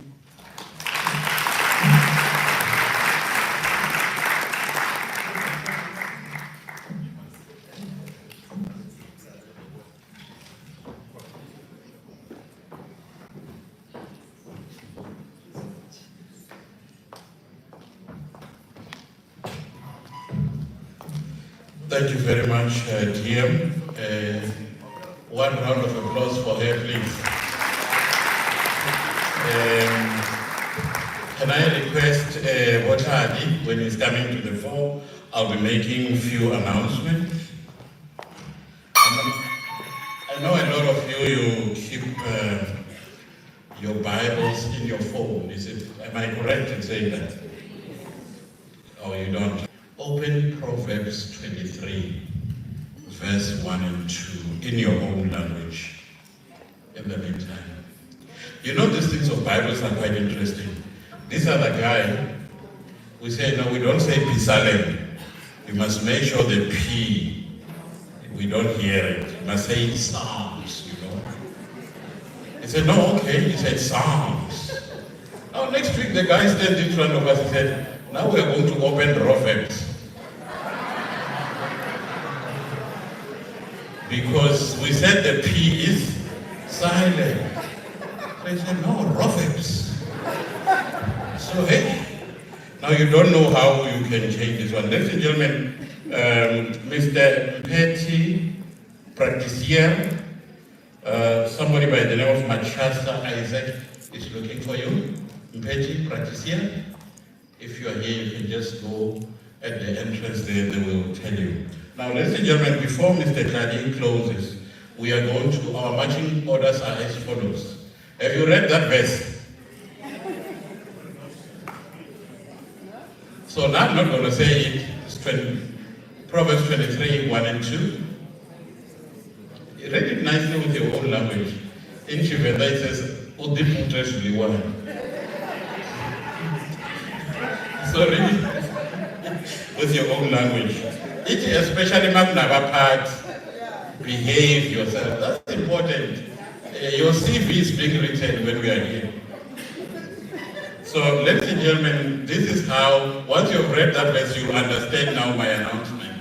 It says follows. I'm going to request immediately after Mr. Tadi, the entourage of the minister, the DM, the Inspector General, you will go to the holding room. The holding room will be able to host 15 people. So that will include the CF board members that are here, as well as all the speakers who were on the podium. You see the importance of that verse. Because it's only how many? 15. I'm not going to read that verse. Just read. I wonder what it says in Afrikaans. 23, 1 and 2. So only those ones will go that side because we need only 15 delegates. You want to add more? Oh, and the advisory council members who are here. I saw Mr. Ziane from Kosatu. Can I see you mention? Mr. Ziane from Kosatu was here. Oh, there you are, say yes. Also Mr. Ziane, he was there earlier on. Are there other advisory council members that I haven't seen? And one of the most important persons that I've seen today is Mr. Joubert.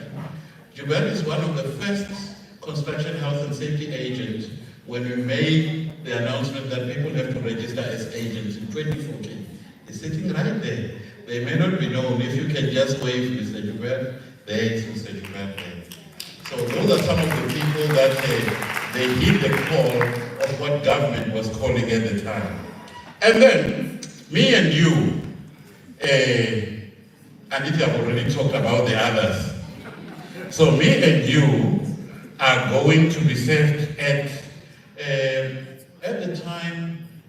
Can I see that lady at the corner? Can you stand up? The one with the reflector vest? Thank you very much. You go out that way where the lady is there. On my left at the back, IES banner, there's a place called Ivory Honey.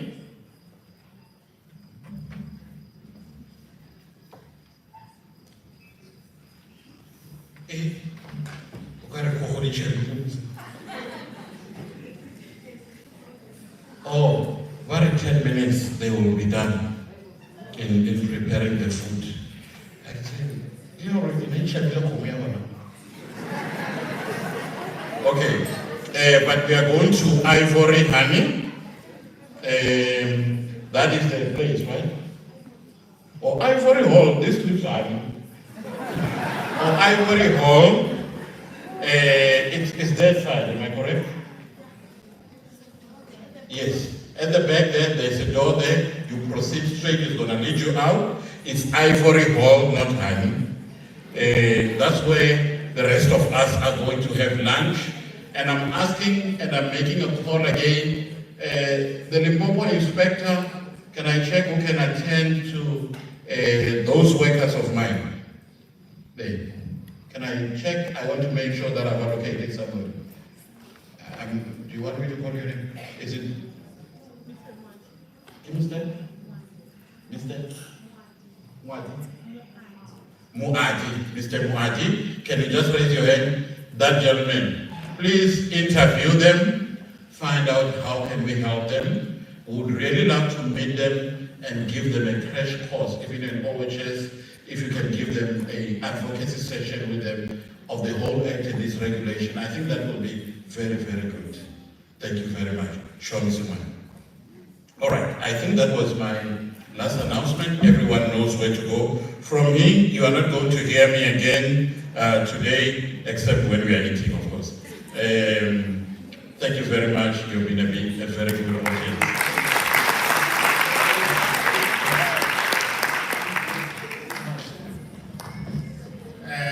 Program Director, you have been a wonderful program director today. You have been entertaining us, and thank you very much for that.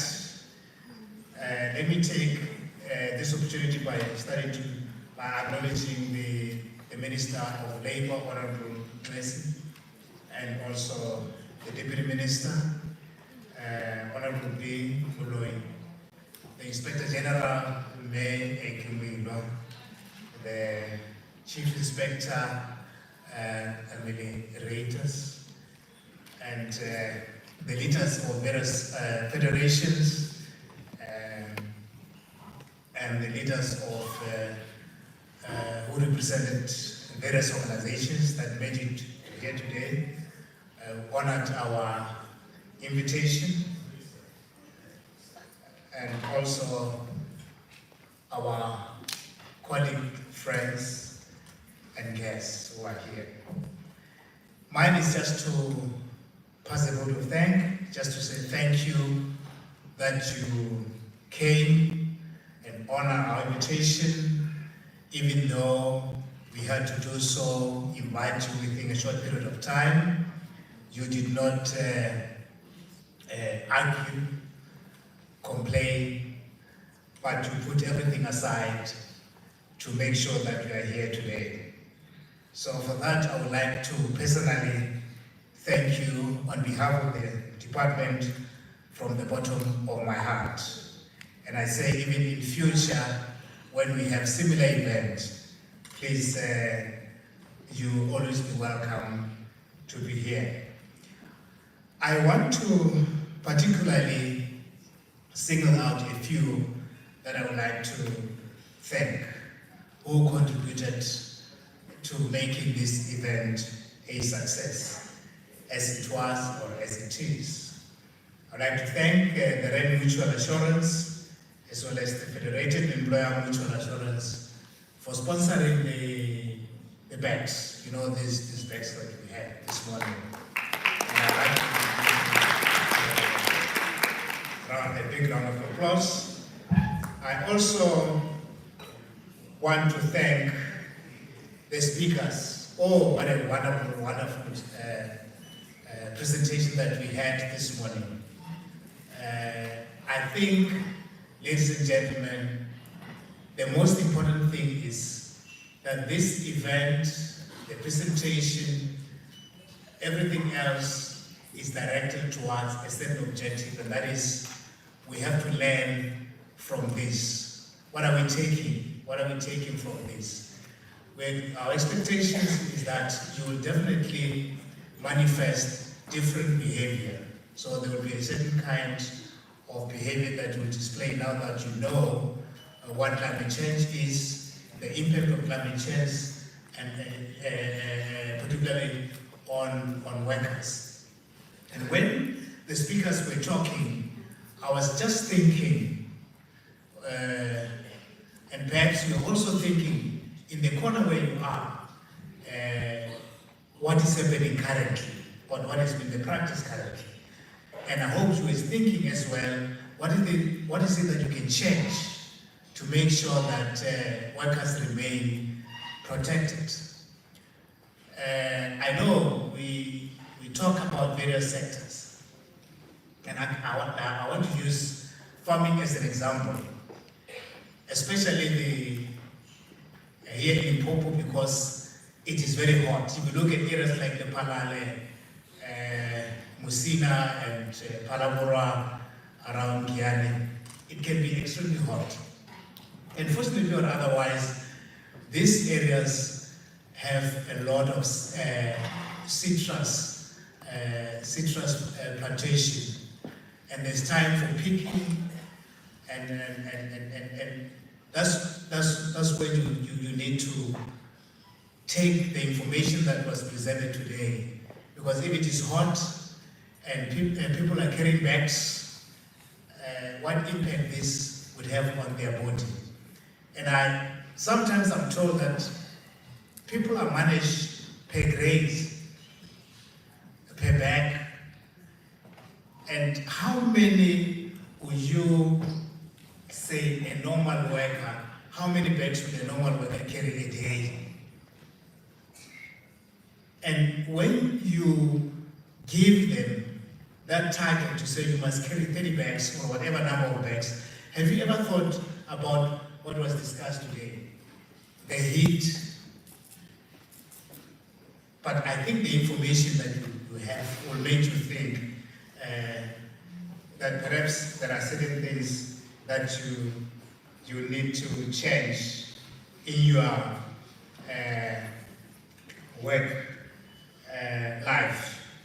So I do not want to take much of your time, but it will be wrong for me really not to acknowledge the fact that for this event to be as it is, there were hands that were behind it.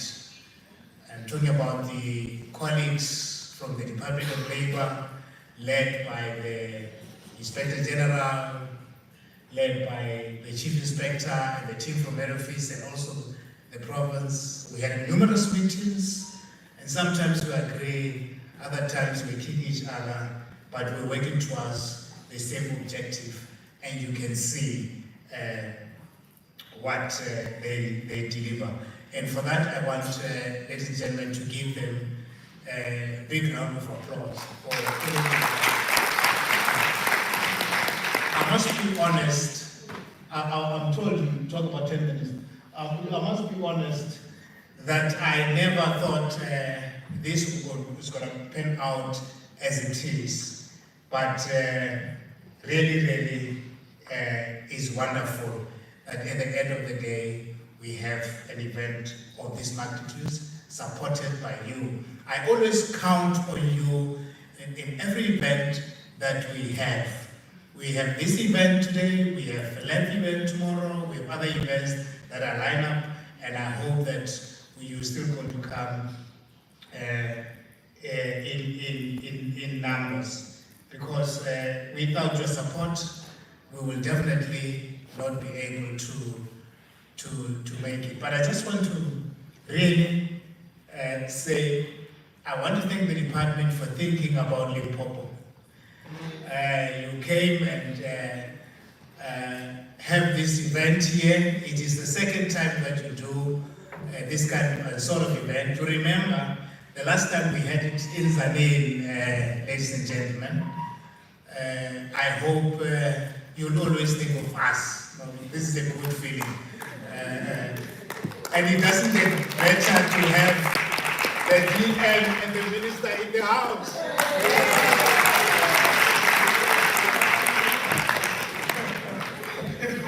So for me, it is a wonderful feeling.